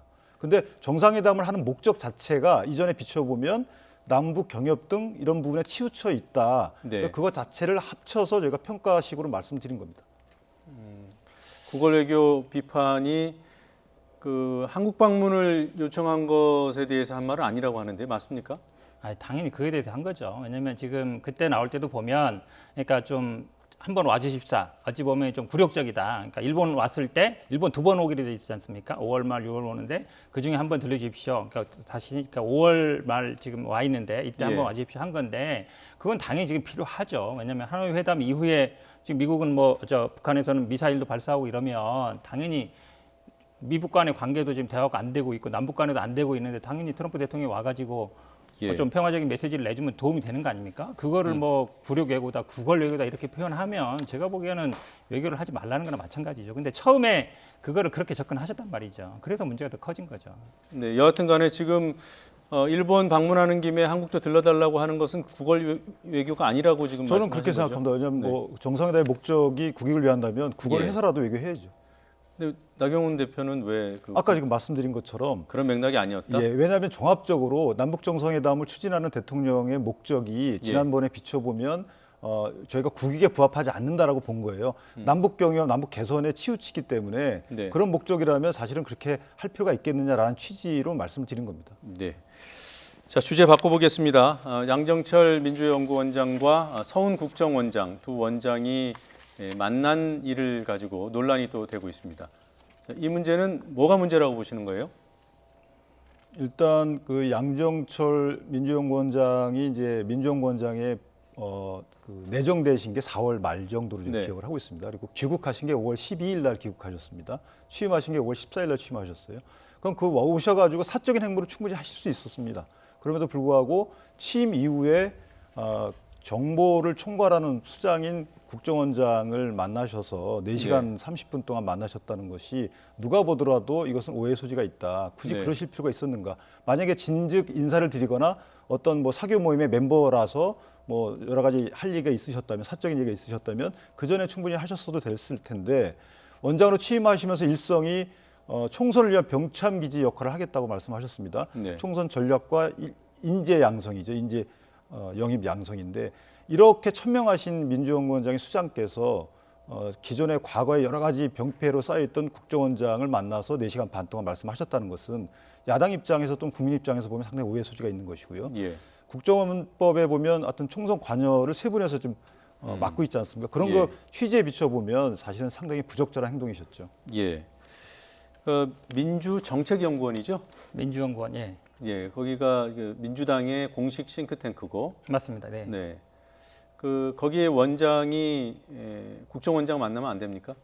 아니, 안 되는 건 없습니다. 근데 이 언론이나 아니면 야당의 기본적인 전제는 뭐냐면 양 원장이 어떤 정책을 수립하고 총선 정책을 수립하고 인재 영입도 한다. 그걸 전제로 하는 거예요. 한마디로 얘기하면 민주당이 총선을 다 이렇게 이끄는 거 아니냐. 그걸 전제로 하는데 그건 굉장히 잘못된 거죠. 우리 민주연구원 같은 경우 기본적으로 뭐 여의도 연구원하고 필적되는 어쨌든 그런 대립되는 개념인데 주된 게 이제 정책을 만들고 아니면 여론조사를 하고 이겁니다. 그러니까 인재 영입이라든지 총선 전략 수립 이런 거는 당에 따로 있습니다. 인재 영입을 둘 것이고 총선 전략을 수립하는 뭐 전략기획본부라는 걸 설립하거든요. 네. 그러니까 민주연구원장이 총선을 다 이끌기 때문에 국정원장을 만나서 어떤 총선을 한다. 그 기본적으로 말이 안 되는 것이고 두 번째는 또 오늘 보도에 의하면 그 당시 자리에 언론인들이 한두 명 있었다는 겁니다. 3명이나 2명 정도가. 그래서 언론인이 주로 얘기를 하고 듣는 자리였다라고 얘기 나오는 걸 보면 제가 보기에 뭐 총선과는 관계가 없는 개인적인 모임이었다라고 보입니다.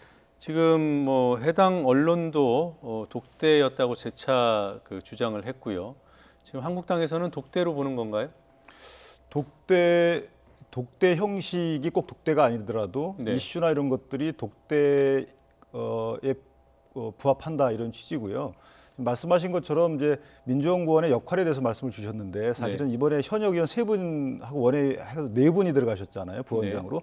근데 다 역할이 나눠져 있단 말입니다. 보도된 거에 따르면. 그러니까 상당히 방대해진 겁니다. 총선을 위한. 자, 이거 하나 하고 그다음에 총선에 관여할 수 없다는 국정원장의 국정원법에 또 규정하고 이런 걸 비춰보면 말씀하신 것처럼 사적인 만남으로 이렇게 치부해서 끝날 일인가. 공식적인 큰 직책을 가지신 두 분이 일과 이후에 만났다 그래서 이게 과연 사적 자리로 우리가 인식을 해야 되는 것인지에 대한 문제 제기를 저희가 한 것이고요. 이 점에 대해서는 여권도 그냥 마냥 부인할 것이 아니고 주의를 주셔야 됩니다. 최소한. 앞으로 이렇게 하지 마라. 오해 소지가 있는 것이고 또 뭐 내용에 따라서는 거기서 언론인이 하신 말씀도 들어보셔서 알겠지만 남북 관계에 대해서 말이 오갔다고 얘기를 합니다. 그러면 남북 관계에서 말이 오갔다면 이게 또 공무상 비밀 누설이 될 수도 있는 겁니다. 말씀 나누다 보면. 그 또 하나는 국정원의 국내 정보를 수집하는 역할이 없어졌기 때문에 국정원장이 직접 그 일을 하고 다닌다. 또 이런 취지의 말씀을 또 하셨어요. 오해 소지가 있지만.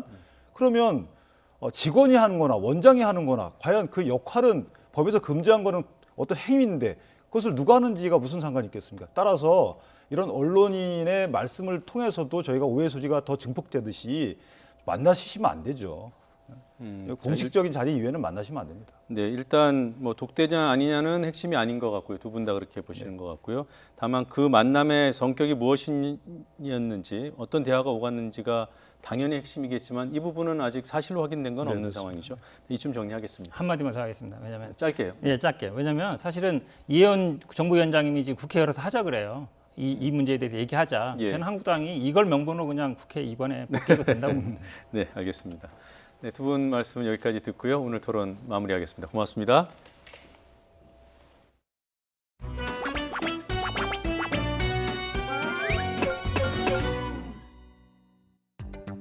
기자회견은 좌파 폭정이라는 독설과 자기 입맛대로 국정기조를 바꾸라는 오만만 가득 찼습니다.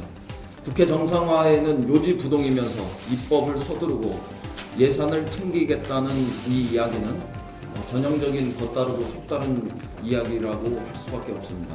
민생을 챙기겠다는 말이 거짓말이 아니라면 당장 국회로 돌아와야 합니다.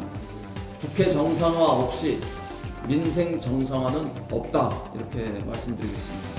국회 정상화 없이 민생 정상화는 없다. 국정원장이 여당 실세와 미래를 합니다. 아예 대놓고 국정원장이 직접 선거에 개입하겠다는 것입니까? 양정철 원장은 본인이 공인이 아니라며 적반하장식으로 언론을 비난하고 공격했습니다. 정보 실세의 장입니다. 결국 최대의 정보 관권 선거가 시작된 것 아닌가 하는 강한 의심을 지우기 어렵다는 말씀드립니다. 국정원장이 여당 실세와 미래를 합니다. 정보 관권 선거가 시작된 것 아닌가 하는. 총선을 불과 10개월 앞둔 민감한 시기에 국정원장이 여당의 총선 전략을 책임지는 대통령의 최측근과 장시간 만남을 가진 것은 국정원의 정치 개입 시비를 자초하는 부적절한 처신입니다. 지금 국민들은 양정철 원장의 사생활을 문제 삼는 게 아닙니다. 사생활이 있을 수 없는 국정원장의 부적절한 처신에 대해 해명을 요구하는 것입니다.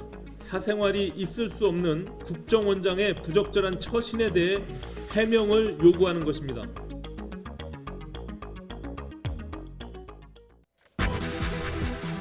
식약처는 연골세포가 신장세포로 바뀐 사실을 의도적으로 숨기고 과학적 근거도 제시하지 못했다며 코오롱 생명과학을 형사고발하고 인보사에 대한 허가를 취소했습니다.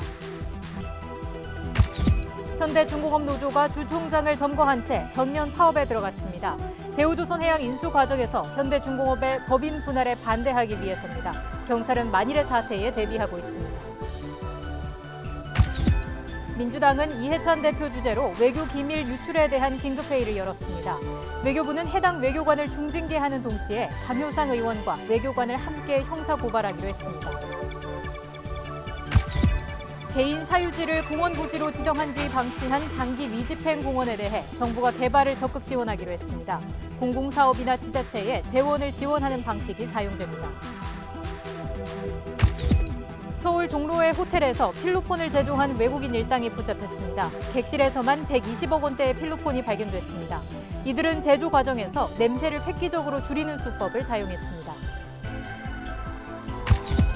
삼성전자 앱스토어에서 일본 제국주의의 상징 우길 승천기가 그려진 스마트워치용 바탕화면이 팔린 사실이 YTN 취재 결과 확인됐습니다.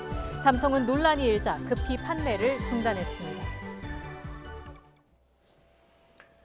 기업 분할에 반대하고 있는 현대중공업 노조가 오늘부터 전면 파업에 들어갔습니다. 노조의 주주총회장 점거 농성도 이틀째 이어지고 있습니다. 취재기자 연결돼 있습니다. 김민철 기자. 네, 울산 현대중공업입니다. 네, 주총장 점거는 어제부터였고요. 파업은 언제 시작된 겁니까? 네, 어제 기습 점거한 노조가 한밤회관 앞에서 오늘 오전부터는 전면 파업에 들어갔습니다. 파업에 들어가면서 한밤회관에서 파업 집회를 연 노조는 현재 건물 주변을 둘러싸고 외부인들의 출입을 통제하고 있습니다. 회관 1층에는 수백 명이 출입문 일부를 막고 점거 농성을 벌이고 있고 이로 인해 한밤회관에 입주한 식당과 외국인 학교 등의 운영에 차질이 빚어지고 있습니다. 경찰도 만일의 사태에 대비해 한마음회관 근처에 배치돼 있는 상황입니다. 노조는 물적 분할로 현대중업재산이 중간 지주사로 가버리고 울산에는 부채를 나는 생산 공장으로 전략해버린다며 물적 분할 중단을 요구하고 있습니다. 특히 이런 변화는 구조조정과 단체 교섭 등의 승계가 날아가 버린다고 주장하고 있습니다. 회사 관계자는 파업 참가자가 2,000여 명이며 일부 생산 차질이 빚어져 있다고 말했습니다. 회사 측은 예정한 대로 오는 31일 주주총회를 강행하기로 했습니다. 이미 법원으로부터 노조가 주주총회를 방해하지 말라는 일부 인용을 받아낸 회사 측은 경찰에 주주총회장 시설물 보호와 조합원 태그를 요청했습니다. 이런 가운데 노동과 경제 시민사회단체가 물적 분할로 생기는 중간 지주회사의 울산 존치를 촉구하는 범시민 비상대책회의를 열었습니다. 또 영남 지역 노동자 대회를 포함한 노동계의 연대 투쟁 집회도 이어지는 등 노사 간의 긴장감이 고조되고 있습니다. 지금까지 울산 현대중공업에서 YTN 김인철입니다. 식품의약품안전처가 성분이 바뀐 골관절염 유전자 치료제 인보사에 대한 품목 허가를 취소하고 코오롱 생명과학을 형사 고발하기로 했습니다. 식약처는 코오롱 측이 제출한 자료가 허위였다고 밝혔습니다. 취재기자 연결돼 있습니다. 김정회 기자. 네, 김정혜입니다. 네, 결국 품목 허가 취소까지 나왔군요. 어떤 과정에서 나온 결정입니까? 네, 식약처 자체 조사와 코롱생명과학의 미국 자회사인 코롱티슈진에 대한 현재 실사를 종합한 결과입니다. 식약처는 오늘 발표에서 인보사 이액이 연골세포가 아니라 신장세포로 확인됐다고 밝혔습니다. 그러면서 코롱 측이 2017년 허가 당시에 제출했던 자료 가운데 이액이 연골세포라는 걸 증명할 자료를 허위로 작성해서 제출했다고 말했습니다. 또 허가 전에 추가로 확인된 주요 사실, 즉 이액에 들어간 성장 촉진 유전자의 개수나 위치가 바뀐 사실을 알고도 이를 숨기고 관련 자료를 식약처에 내지 않았다고 지적했습니다. 연골세포가 왜 신장세포로 바뀌었는지 그 경위나 이유도 과학적으로 근거를 제시하지 못했다고 덧붙였습니다. 이런 점에서 인보사 허가를 위해 제출한 서류에 중대한 하자가 있고 따라서 인보사에 대한 품목 허가 취소와 코롱생명과학을 형사 고발 조치한다고 식약처는 밝혔습니다. 네, 인보사 아직 생소하신 분들이 많을 텐데요. 어떤 일들이 있었습니까? 네, 먼저 인보사에 대해 말씀을 드리겠습니다. 인보사는 사람의 연골세포가 담긴 일액과 연골세포 성장인자를 도입한 형질 전환세포가 담긴 이액으로 구성된 주사제입니다. 2017년에 식약처 허가를 받았는데 지난 3월 이액의 형질 전환세포가 연골세포가 아니라 신장세포로 드러났습니다. 코롱 측이 미국에서 임상시험을 하던 도중에 이액에서 허가받은 연골세포가 아니라 종양을 유발할 수 있는 신장유래세포가 나온 겁니다. 코롱 측은 이런 사실을 식약처에 보고했고 식약처는 곧바로 인보사를 판매 중지 조치하고 조사를 벌여왔습니다. 네, 업계에게도 그렇고 또 환자들에게도 파장이 클 것 같습니다. 네, 당장 오늘 오후 인보사를 맞은 환자들이 코롱 생명과학과 코롱 티슈진을 상대로 집단 소송에 나섰습니다. 소송을 맡은 법무법인은 현재 소송 참여 의사를 밝힌 사람이 375명이고 이 가운데 소장 접수 서류가 완비된 244명이 공동 소장을 오늘 접수했다고 밝혔습니다. 지금까지 인보사를 맞은 환자는 3,700여 명으로 알려졌습니다. 코롱생명과학의 주주들도 앞서 지난 21일에 이미 코롱생명과학을 고소 고발한 상태입니다. 오늘 식약처는 인보사의 종양 유발 가능성에 대한 조사 결과도 발표했는데요. 세포 사멸 시험을 한 결과 44일이 지나면 세포가 더는 생존하지 않는다는 점을 확인했다고 밝혔습니다. 또 전문가 자문이나 추적 결과 중대한 부작용은 없는 것으로 판단된다고 덧붙였습니다. 그러나 만약의 경우에 대비해 전체 투여 환자에 대해서 특별 관리와 15년 장기 추적 조사를 실시한다는 계획입니다. 코롱 측이 전체 환자에 대해서 문진과 유전자 검사를 통한 이상 반응 여부를 확인하게 했고 식약처는 환자의 병력과 이상 사례를 조사 분석한다는 방침입니다. 또 이번 사건을 계기로 첨단 바이오 의약품에 대한 연구 개발 단계부터 허가, 생산, 사용에 이르는 전 주기에 대해 안전 관리 체계를 강화하겠다고 밝혔습니다. 지구까지 YTN 김정혜입니다. 삼성전자 앱스토어에서 일본 제국주의의 상징인 우길 승천기가 그려진 스마트워치용 바탕화면이 버젓이 팔렸습니다. 삼성 측은 논란이 일자 콘텐츠 관리 담당자의 실수라며 급히 판매를 중단시켰습니다. 외국인 개발자가 만들어 올렸다고 합니다. 나혜인 기자가 단독 보도합니다. 삼성전자의 스마트 기기용 콘텐츠를 판매하는 갤럭시 스토어입니다. 지난 24일 이곳에 우길기 모양의 스마트워치 배경화면이 등록됐습니다. 외국인 개발자가 제작해 올린 건데 국내 소비자들은 곧바로 반발했습니다. 아시잖아요. 그 하킹 크로이츠 있잖아요. 네. 나치의 그거를 동시에 보여주면서 우기기로 되면 이것도 된다라고 뭔가 주장을 하면은 외국인은 당연히 난리 치겠죠. 두 개가 같은 선상의 레벨의 그런 혐오스러운 그런 거니까. 삼성 측은 담당자의 부주의 때문이라며 사흘 만에 상품 판매를 중단시켰습니다. 사전에 심사하는 절차가 있기는 합니다. 올라가지 말아야 할 것들에 대한 가이드라인이 있는데 그게 담당자 실수가 있었더라고요. 하지만 그 뒤에도 한동안 해당 상품의 인터넷 주소로 접속하면 구매가 가능했습니다. 제대로 조치하지 않은 겁니다. 링크를 제가 그냥 어쩌다 보니까 따놨는데 그거를 그냥 누르니까 되는 거라서 구매를 할 수 있는 수준까지요. 우길기는 햇살이 16방향으로 뻗어가는 문양으로 일본의 제국주의를 상징하는 깃발입니다.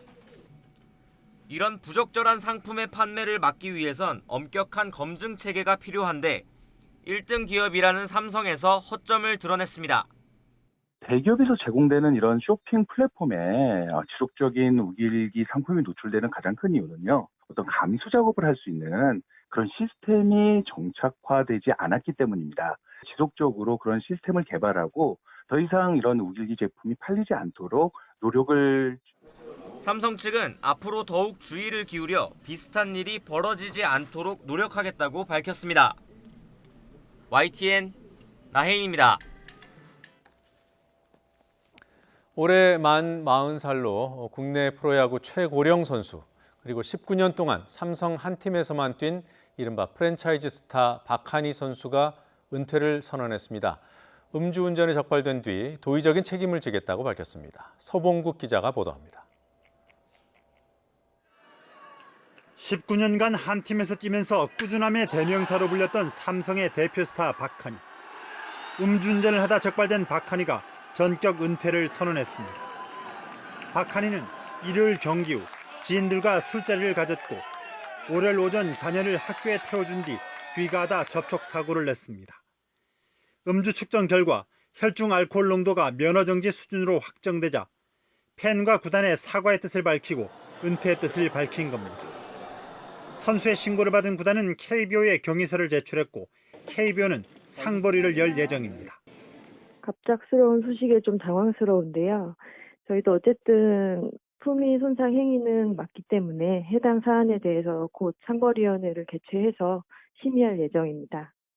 일요일 경기에서 대타로 출전해 극적인 끝내기 2루타를 치면서 삼성을 공동 6위까지 올렸던 박한희. 영구 결번까지 거론됐던 현역 최고령 선수의 갑작스런 불명예 은퇴, 팬들은 당혹스러워하고 있습니다. YTN 서봉국입니다.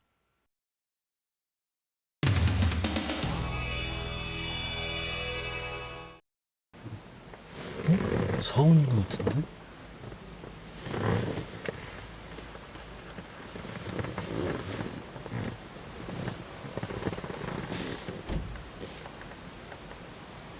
서운 같은데, 서운. 국정원장.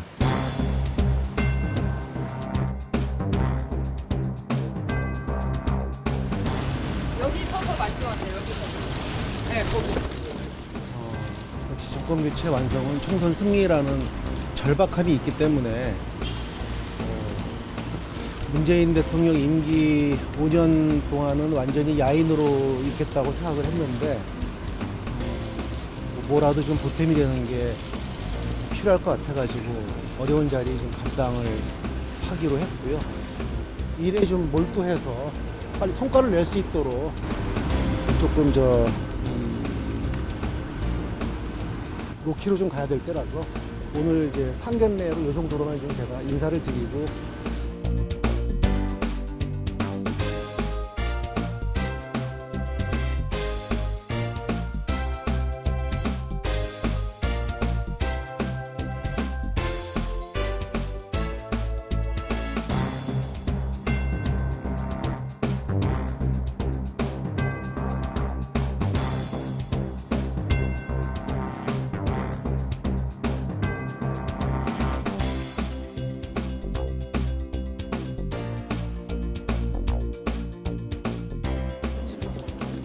기자들 너무 묻지 마세요. 예.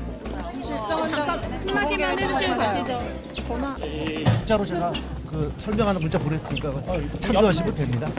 말씀으로 해주시죠. 지금 아직 안 그걸 보시고 저희가 문자 내용을 몰라요. 독배가 아니고 저 지인들하고 같이 일행들하고 이제 만나는 식사 자리였고요. 뭐 다른 일행이 있는데 무슨 뭐 긴밀하게 뭐 얘기가 나올 수 있겠어요? 근데 그날 공식 일정이 있었는데 급하게 가신 건지 아니면 사전에 미리 약속이 있었던 건지. 아니 원래 약속이 있었던 거고요. 네. 일과 이후에 3까지 이렇게 한 건 아니죠. 하겠습니다. 정관장 업무 수행과 관련이 있는 일로 만나신 건가요? 사적인 친분이 있으시더라도 두 분 다 책임자신데 그렇게 만나시는 거에 대해서는 좀 어떤 비판이 나올 거라고 예상 안 하셨나요?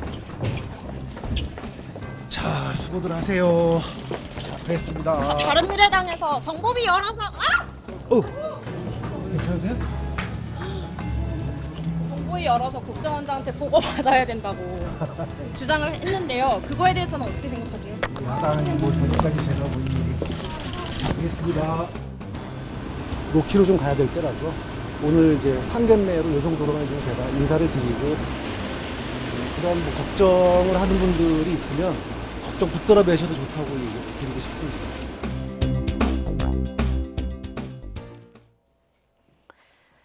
한미 정상 간 통화 내용 유출에 이어 양정철 민주연구원장과 서훈 국가정보원장의 만찬 회동을 둘러싼 논란으로 전국 경색이 심화하고 있습니다. 여야가 날선 공세를 이어가고 있습니다. 국회 취재기자 연결합니다. 최기성 기자. 네, 국회입니다. 네, 먼저 한미 정상 간의 통화 내용 유출 관련 내용부터 짚어보겠습니다. 외교부가 해당 외교관과 자유한국당 강효상 의원을 고발하기로 했는데 당정이 긴급회의를 열었다고요?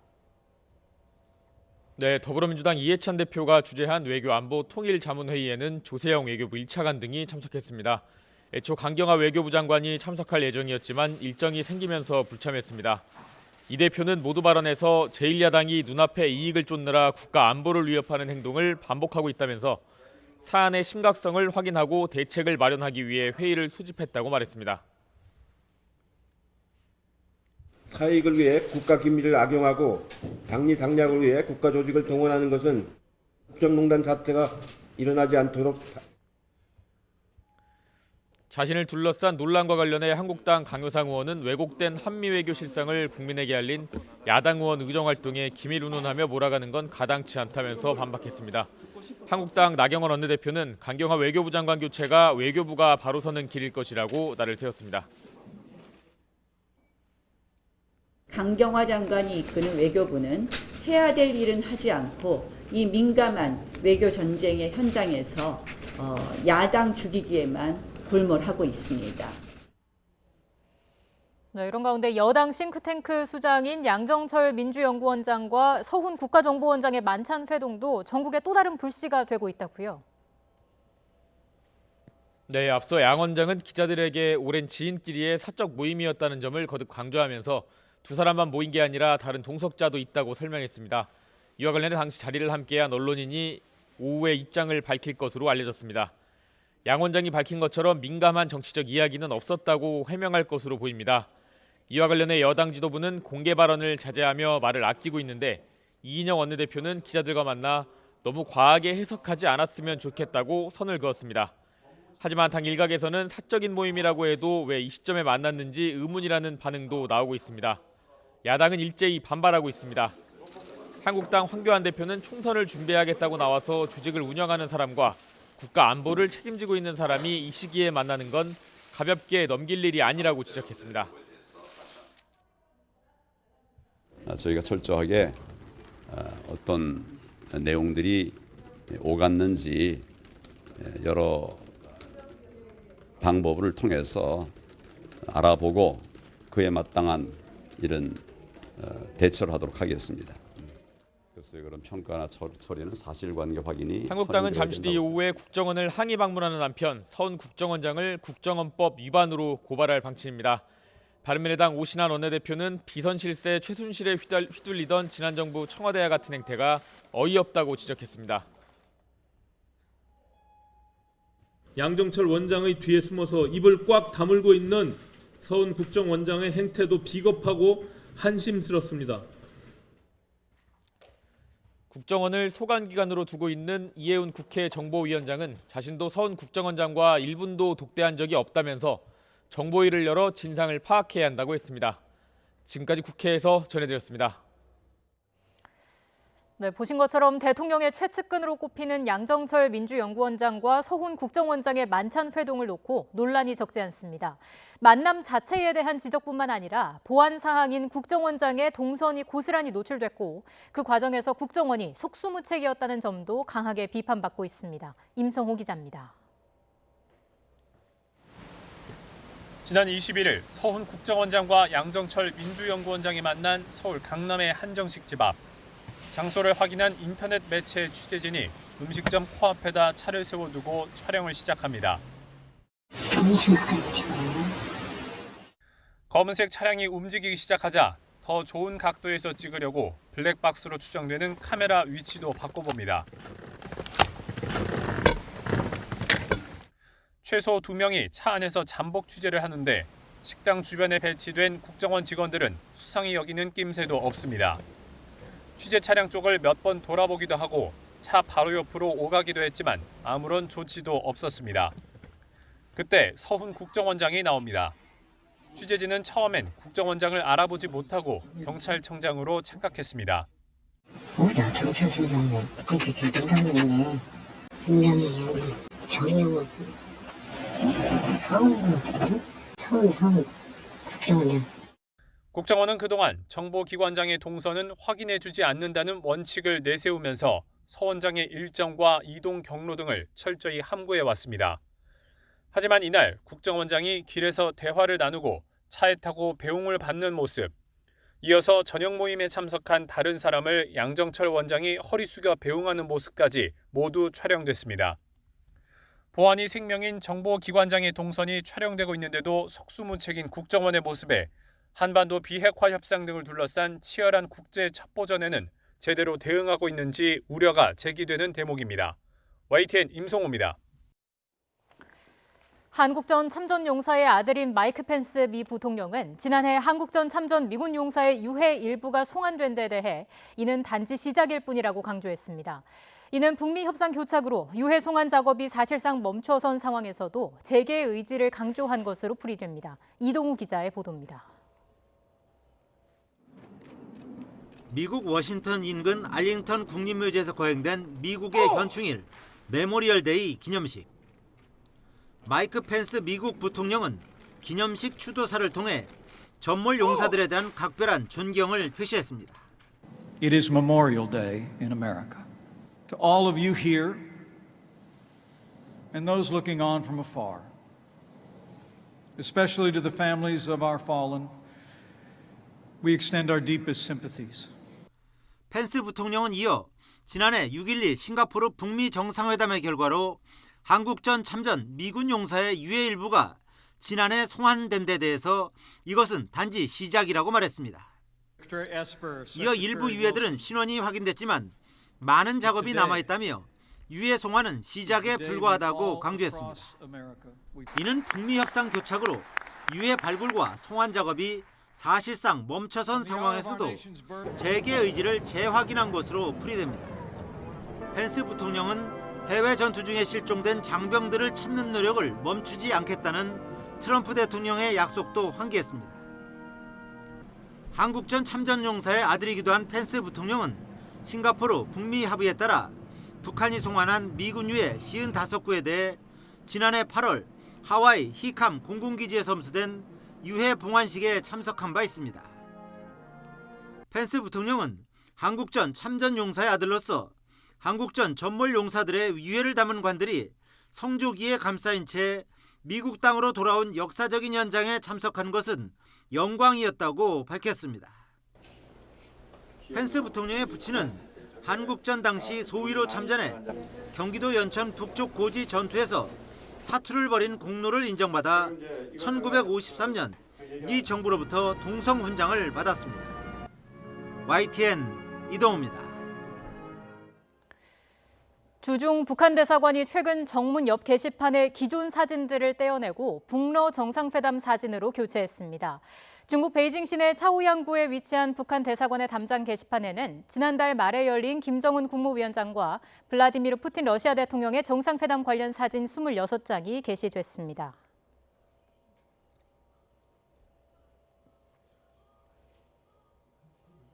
네, 청와대가 지난주에 이어 추가로 차관급 인사를 발표합니다. 현장으로 가보겠습니다.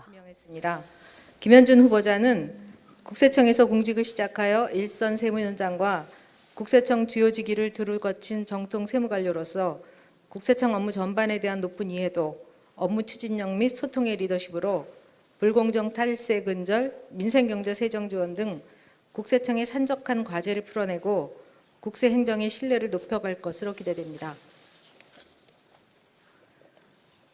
네, 문재인 대통령은 신임 법제처장에 김영현 전 대통령 비서실 법무비서관을 임명했습니다.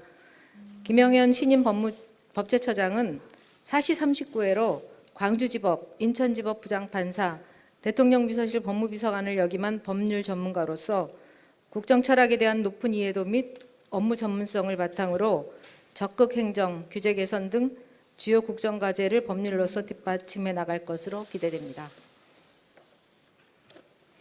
네, 그리고 문재인 대통령은 대통령 비서실 인사수석에 김혜숙 현재 법제처장을 임명했습니다. 김혜숙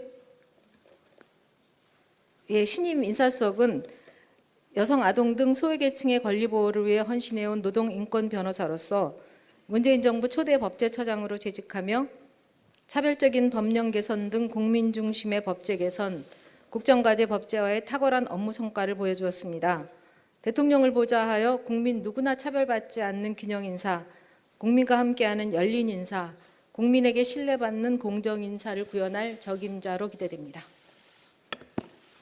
네, 라이브 영상 취재는 여기까지 하도록 하겠습니다. 자, 영상 취재 마쳐주시고요. 네, 지난주에 이어서 청와대가 차관급 인사를 추가로 발표했습니다. 다시 한번 정리를 해드리겠습니다. 먼저 국세청장에는 김현준 서울지방국세청장이 내정됐습니다. 2018년 7월부터 서울지방국세청 청장을 맡았습니다.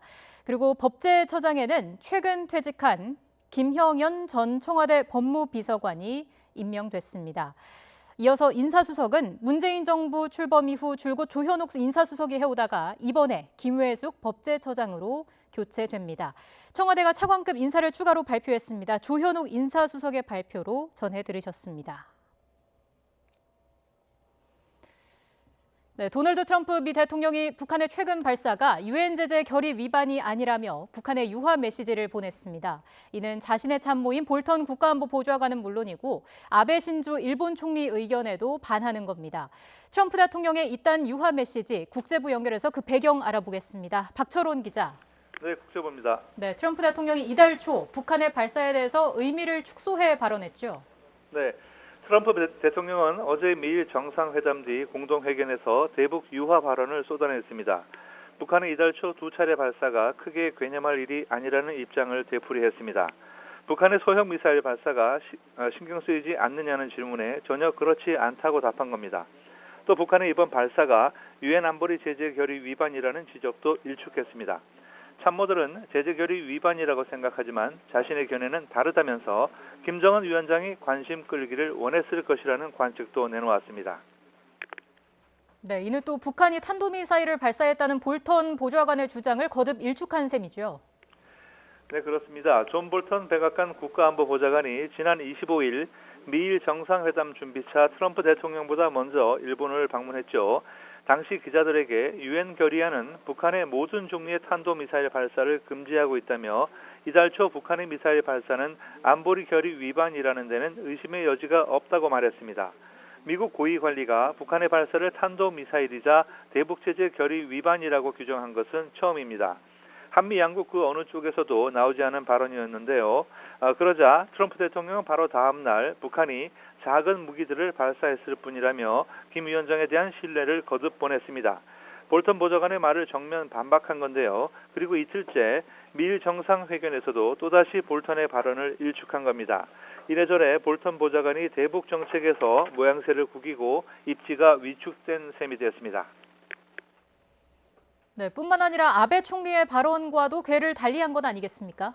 네, 아베 총리, 트럼프 대통령의 이번 일본 방문에 그야말로 환대와 극진한 예우를 이어갔습니다. 미일 정상회담 뒤 회견에서도 북핵 문제에서 트럼프 대통령과 미일 양국의 입장이 완전히 일치한다고 띄웠습니다. 북한 비핵화 목표 등에서 일치된 의견을 보인 것은 맞지만 북한의 미사일 발사에 대해서는 평가가 사뭇 달랐습니다. 아베 총리는 북한이 이달 초 발사한 것은 탄도미사일이라며 유엔 안보리 결의 위반이라고 강조했는데요. 반면 트럼프 대통령은 북한의 이번 발사는 크게 신경 쓸 일도 아니고 유엔 제재 결의 위반도 아니라는 입장을 분명히 한 겁니다. 또 그동안 북한이 탄도미사일이나 장거리 미사일도 쏘지 않았다고 항기했는데요. 동맹인 일본의 아베 총리를 바로 옆에 두고 그의 주장을 정면 반박하며 노골적으로 김정은 국무위원장에게 유화 손짓을 한 셈이라 하겠습니다. 트럼프 대통령이 이렇게 자신의 참모와 동맹의 체면까지 무시하며 북한의 유화 메시지를 보낸 것은 다목적 포석으로 읽히고 있습니다. 김정은 위원장을 달래면서 대화 궤도에서 이탈하지 않도록 하며 협상 재개를 모색하면서도 완전한 비핵화 목표와 대북 제재가 유지되고 있다는 점을 거듭 강조하며 북한에 마냥 끌려가는 모습은 보이지 않고 있어 주목됩니다.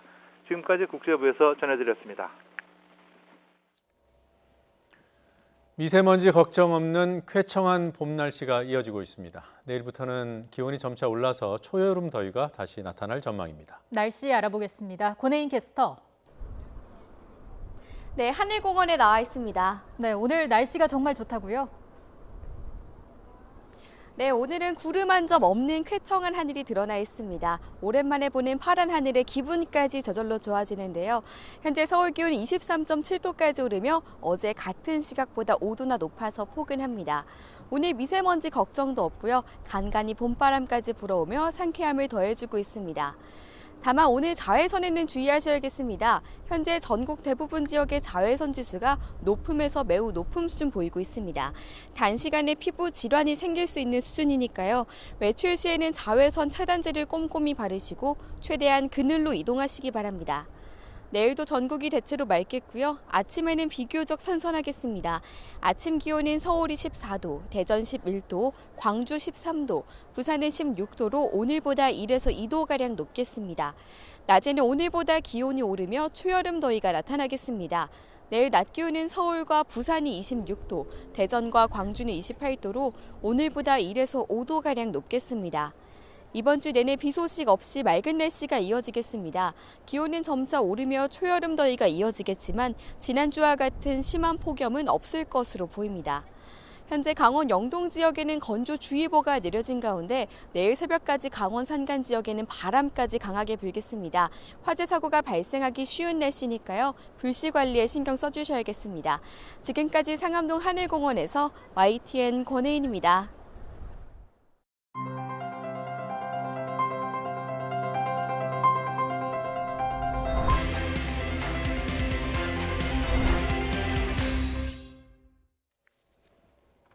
같은 대학교에 재학 중인 아들에게 시험 문제를 빼내 건네준 교수 아버지가 적발됐습니다. 동료 교수를 속여서 예전의 강의 자료와 기출 문제를 넘겨받은 뒤 아들에게 전달했다고 합니다. 교수 아버지는 또 자신의 과목 8개를 수강한 아들에게 모두 A+를 줬습니다. 데스크의 사건 추적터 사건, 사회부 이종구 사건 데스크와 알아보겠습니다. 안녕하십니까? 네, 안녕하세요. 네, 어서 오세요. 서울과학기술대학교 국립대학교요? 네, 맞습니다. 네, 어떤 의혹입니까? 네, 그 이모 교수가 있는데 그 교수의 아들이 있습니다. 그 네. 아들이 지난 2014년에 아버지가 교수로 있는 과에 편입학을 하게 됐는데 의혹의 핵심은 편입학 그 정상적인 절차로 이루어졌는지 또 아들이 학점을 잘 받도록 아버지가 다른 교수 과목의 기출 문제를 빼돌렸는지 이 부분에 대해서 이제 수사가 이루어졌고요. 네. 검찰이 그래서 수사를 했는데 여러 가지 정황상 드러난 것들도 있고 사실이 아닌 것도 있는데 네. 일단 확실한 거는 아버지가 아들을 위해서 교수한테 기출문제를 받아서 전달해 준 거는 혐의가 드러났는데 편입학 과정도 의혹은 많은데 예. 이 정상적인 절차가 아니었다라고 증명할 증거가 없어서 이 예. 부분은 검찰 수사에서 드러나지 않았습니다. 예. 네. 이 의혹이 지난해 국정감사에서 처음으로 제기가 됐는데 당시의 질의 내용을 잠시 들어보고 오겠습니다. 아들이 이제 편입하고 난 다음에 아버지의 강의 과목 수는 갑자기 5개에서 6개로 늘어나게 됩니다.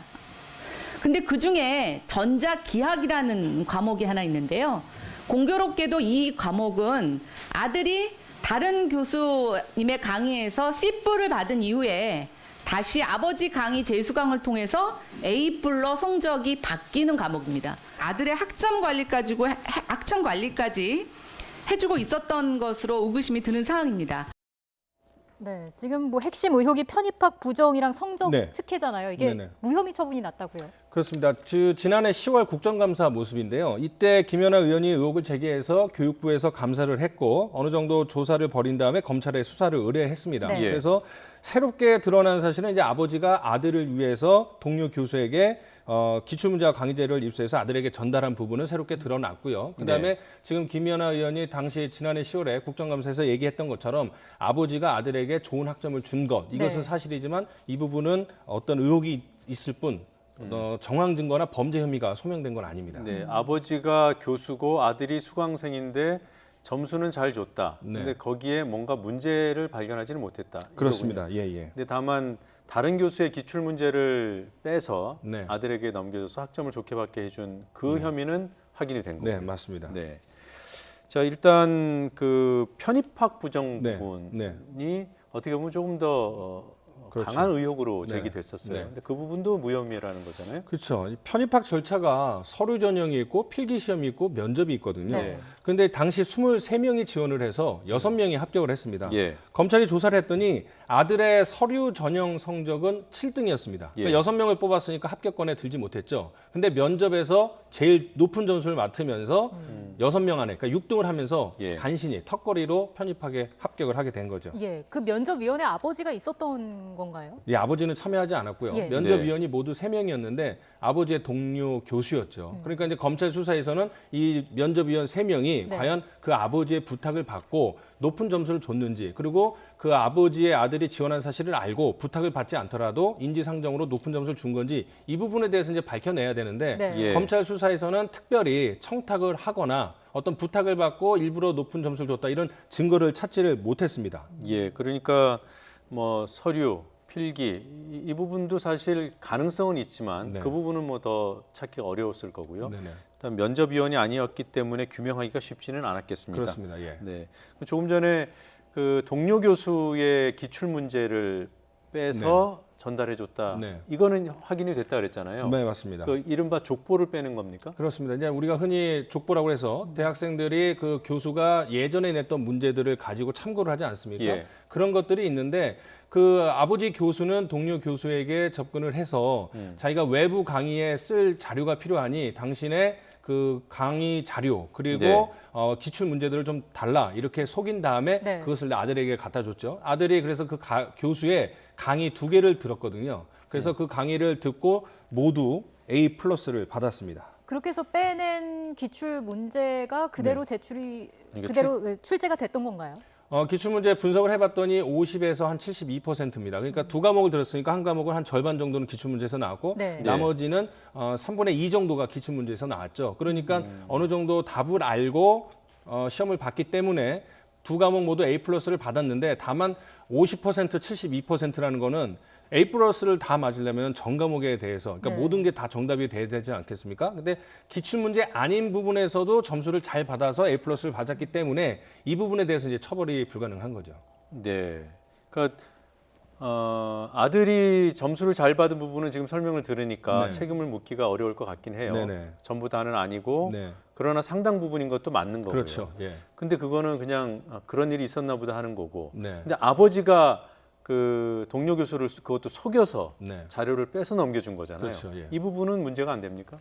그 부분은 처벌 대상이 되죠. 그래서 여기가 국립대다 보니까 예. 공무상 비밀 누설 혐의 그리고 위계에 의한 공무집행 방해 이 두 가지 혐의가 적용이 된 겁니다. 공무상 비밀 누설. 네. 근데 흔히 말하는 족보라는 것은요. 네. 뭐 인터넷을 통해서 이게 네. 돌아다니기도 하고 네. 그리고 또 예전의 기억을 소환을 하면 비밀이라고 할 수 있을까라는 생각이 듭니다. 네네. 그런데 이제 그게 이제 학생들이 기억에 의존하거나 자기네들이 이렇게 만든 것들로 돌아다니는 것과 네. 교수의 강의 자료와 기출 문제를 달라고 한 것은 또 차원이 다르고 또 목적과 달리 속였기 때문에 예. 그 속인 부분에 대해서는 교수 그 동료 교수는 피해자 아니겠습니까? 네. 예. 그런 부분에 대해서 이제는 공무상 비밀 누설과 공무집행 방해 혐의를 적용을 한 거죠. 예. 네. 근데 이 부분이 뭐 노 앵커가 말씀하신 대로 재판에서 또 다툼의 여지는 있을 수는 있습니다. 네. 그리고 또 아들이 아버지가 강의하는 수업을 몰아서 들었다 이런 얘기도 있지 않습니까? 네, 2년 동안 8과목을 들었습니다. 예. 그러니까 4학기를 다녔으니까 한 학기 한 2개 정도 이제 아버지 과목을 들었는데 8과목 모두 A+를 받았습니다. 네. 네. 특히 한 과목의 경우는 다른 교수 수업을 들었는데 그때는 성적이 좋지 않았거든요. 근데 아버지가 그 과목을 보통은 그 A라는 과목이 있으면 A라는 교수가 계속 맡고 있는데 특이하게도 아버지가 그 과목을 자기가 맡기로 한 거죠. 네. 그래서 아들이 그 아주 낮은 점수는 아니거든요. 네. 보통 이제 대학에서 재수강을 한다면은 한 D나 F 정도를 받아야지 재수강을 하는데 그 정도로 낮은 점수가 아니었는데도 재수강을 했고 네. 그래서 A+를 아버지한테 받은 거죠. 뭐 답안지가 형편 없었는데 점수가 높게 나온 건가요? 그래서 검찰이 그 아들의 답안지뿐만 아니라 네. 그 당시 아버지 강의를 들었던 다른 학생들의 답안지도 입수를 해서 네. 채점 내용을 봤거든요. 네. 그랬더니 그 아들이 특별히 더 못 쓰거나 뭐 이런 내용이 없습니다. 네. 그렇기 때문에 이것을 굳이 이 사람이 잘 못 썼는데 점수를 과도하게 줬다. 이런 사실은 없거든요. 네. 그러면 아버지가 미리 문제를 알려줘서 아들이 그 모범 답안을 적어서 달달 외워서 답을 썼을 가능성은 크지요. 근데 네. 그 부분은 증거가 없기 때문에 이 역시 밝혀내지 않았고 당사자들이 그 혐의에 대해서 부정을 했기 때문에 증거가 없어서 일단 무혐의 처분을 내렸습니다. 네, 아들이 실력이 좋아서 성적을 잘 받은 것이라면 아버지인 교수가 네. 아들의 자립심을 해한 그런 행위일 수도 있겠네요. 네. 그렇습니다. 아들 지금 대학 졸업한 상태인가요? 예전 학교를 이제 지난 2011년에 졸업을 했고 네. 군 복무를 마친 다음에 서울과기대에는 2014년에 편입학을 했습니다. 네. 예전 학교 졸업 학점을 봤더니 4.5점 만점에 2.99였으니 뭐 좀 평범하다고 해야 되죠. 근데 서울과기대 2017년 6월에 졸업을 했고 졸업 학점은 4.5 만점에 4.18. 거의 최우등 성적이었습니다. 네. 아들은 현재 같은 학교, 같은 전공으로 대학원에서 석사 과정을 밟고 있습니다. 예. 네. 이 교수에게는 지금 어떤 처분이 내려졌습니까? 학교에서는 지난 3월에 직위 해제를 했습니다. 예. 그리고 이번 학기죠. 3월부터니까 이번 학기에 수업을 맡기지 않았습니다. 그러니까 예. 교수 신분은 유지했지만 학교는 계속 다니고 있지만 수업을 맡고는 있지 못한데 학교 측 얘기로는 아직 재판 결과가 나오지 않았기 때문에 네. 더 강한 징계를 내리지 않고 있다는 게 학교 측 설명이고요. 아들은 아버지를 통해서 일부 과목의 기출문제를 받았지만 검찰에서 처벌받지 않았기 때문에 네. 아들 역시 아버지 재판 결과가 나온 다음에 추후 징계 여부를 논의하겠다 이런 입장입니다. 네, 직위 해제면 보직이 있었던 교수 같군요. 그렇죠. 네. 네. 지금 학교에서 그 해당 교수의 자녀가 입학하거나 그 시험에 응시하거나 하면 네. 알 수 있나요, 미리? 원래는 알아야 됩니다. 특히 이제 이 서울과기대는 국립대이기 때문에 예. 공무원 행동 강령이라는 게 있습니다. 그래서 친족이 입학하거나 학교에 들어왔을 때는 학교 측에 알려야 된다. 이런 네. 행동 강령이 있는데 이 부분을 이 교수는 지키지 않았죠. 그래서 학교 측도 몰랐다고 하고 지난해 국정감사 때 앞서 보신 그 국회의원이 문제를 제기를 하면서 그러면서 이게 알려지게 됐는데 사실은 국회의원한테 제보가 갈 정도면 사실 학교 교내 제보자 아니겠습니까? 그러니까 네. 뭐 학점을 뭐 받았는지도 다 알려줄 정도면 그렇다면 공식적으로는 몰랐을 수는 있겠지만 이미 네. 소문은 다 파닥에 났다고 봐야겠죠. 네. 또 다른 학과에서는 이런 일이 있었습니다. 교수들의 조교 부정 채용이 적발이 됐습니다. 네. 그 2017년 2월에 과 조교를 뽑을 때 그 교직원의 부탁을 받고 그 교직원의 딸을 조교로 뽑았는데 네. 그 과정에서 서류를 조작한 혐의가 드러나서 관련 교수 2명이 기소가 됐습니다. 네. 그러니까 교직원 딸을 서류를 조작해서 네. 그러니까 점수와 관련된 서류 조작이겠군요. 그렇습니다. 그 일단은 서류 전형이 있고 면접이 있습니다. 네. 근데 서류 전형 때 내야 되는 게 토익 같은 영어 점수를 내야 되는데 네. 이 교직원 딸은 아예 서류를 내질 않았습니다. 그리고 그 면접으로 참가했던 교수는 아예 면접위원인데도 불구하고 면접도 가지 않았습니다. 네. 그리고 지시만 했습니다. 다른 사람한테 점수를 높게 줘라. 그래서 영어 점수가 기본적인 필수 제출 그 항목인데도 내지도 않았고 네. 면접도 안 보고 점수를 그런데 면접에다가 1등을 줘갖고 그래서 뽑히게 된 거죠. 그러니까 그렇군요. 부적격자죠. 자격이 없는 사람인데 뽑혔는데 알고 봤더니 그 학교 교직원 출신의 부탁을 받아갖고 예. 그렇게 점수를 조작해서 채용을 한 겁니다. 뭐 필기 점수도 조작이 됐습니까? 필기 점수는 하지 않고 면접 네. 점수만 이제 조작을 한 거죠. 네. 네. 사건을 좀 다른 사건 좀 여쭤보죠. 네. 대세 밴드라고 해요. 잔나비. 네. 네. 여기 멤버들이 지금 각종 사건에 이제 네. 연루가 된 것 같은데 네. 김학의 사건에서도 언급이 됩니다. 네. 그 밴드 잔나비라고 요즘 활동을 좀 많이 하는 그런 네. 인디 밴드인데 거기에 보컬을 맡고 있는 최정훈 씨라고 있습니다.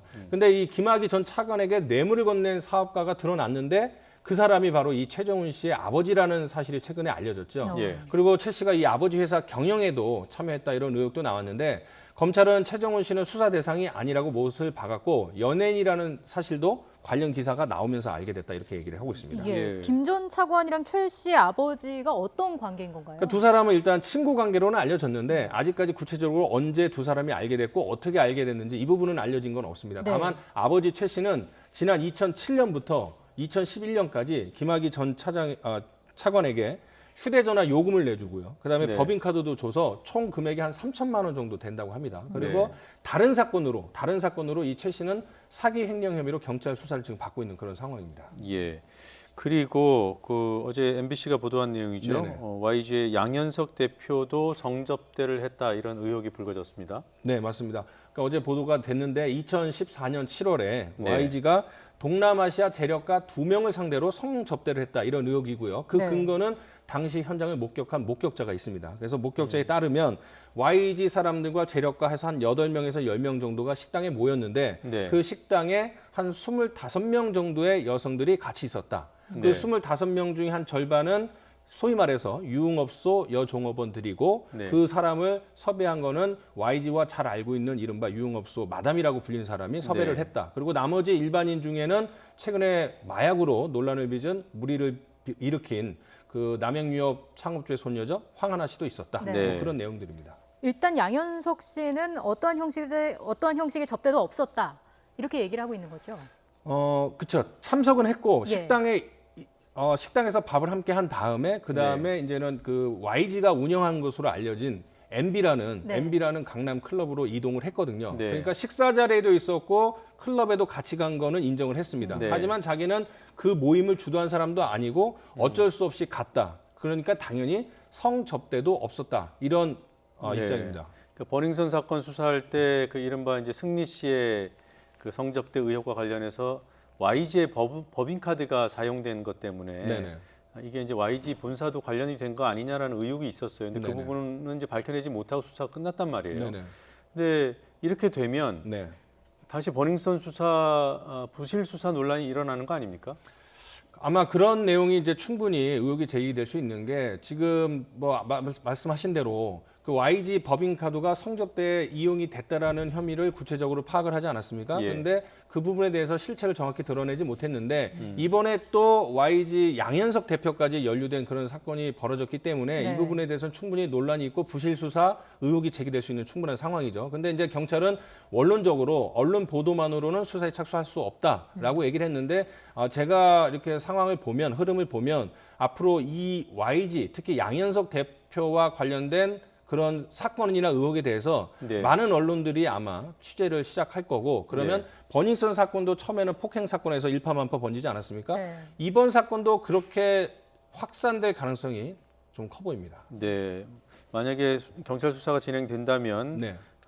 이전 버닝썬 수사의 부실 논란을 좀 이렇게 씻을 수 있는 결과가 나왔습니다. 그렇죠. 참고로 말씀드리면 국세청에서도 YG 네. 법인카드 문제에 대해서는 지금 들여다보고 있거든요. 그러니까 네. 국세청에서 밝혀질 수도 있고 이번에 추가로 경찰 수사에서 드러날 수도 있습니다. 예, 알겠습니다. 여기까지 듣겠습니다. 수고하셨습니다. 고맙습니다.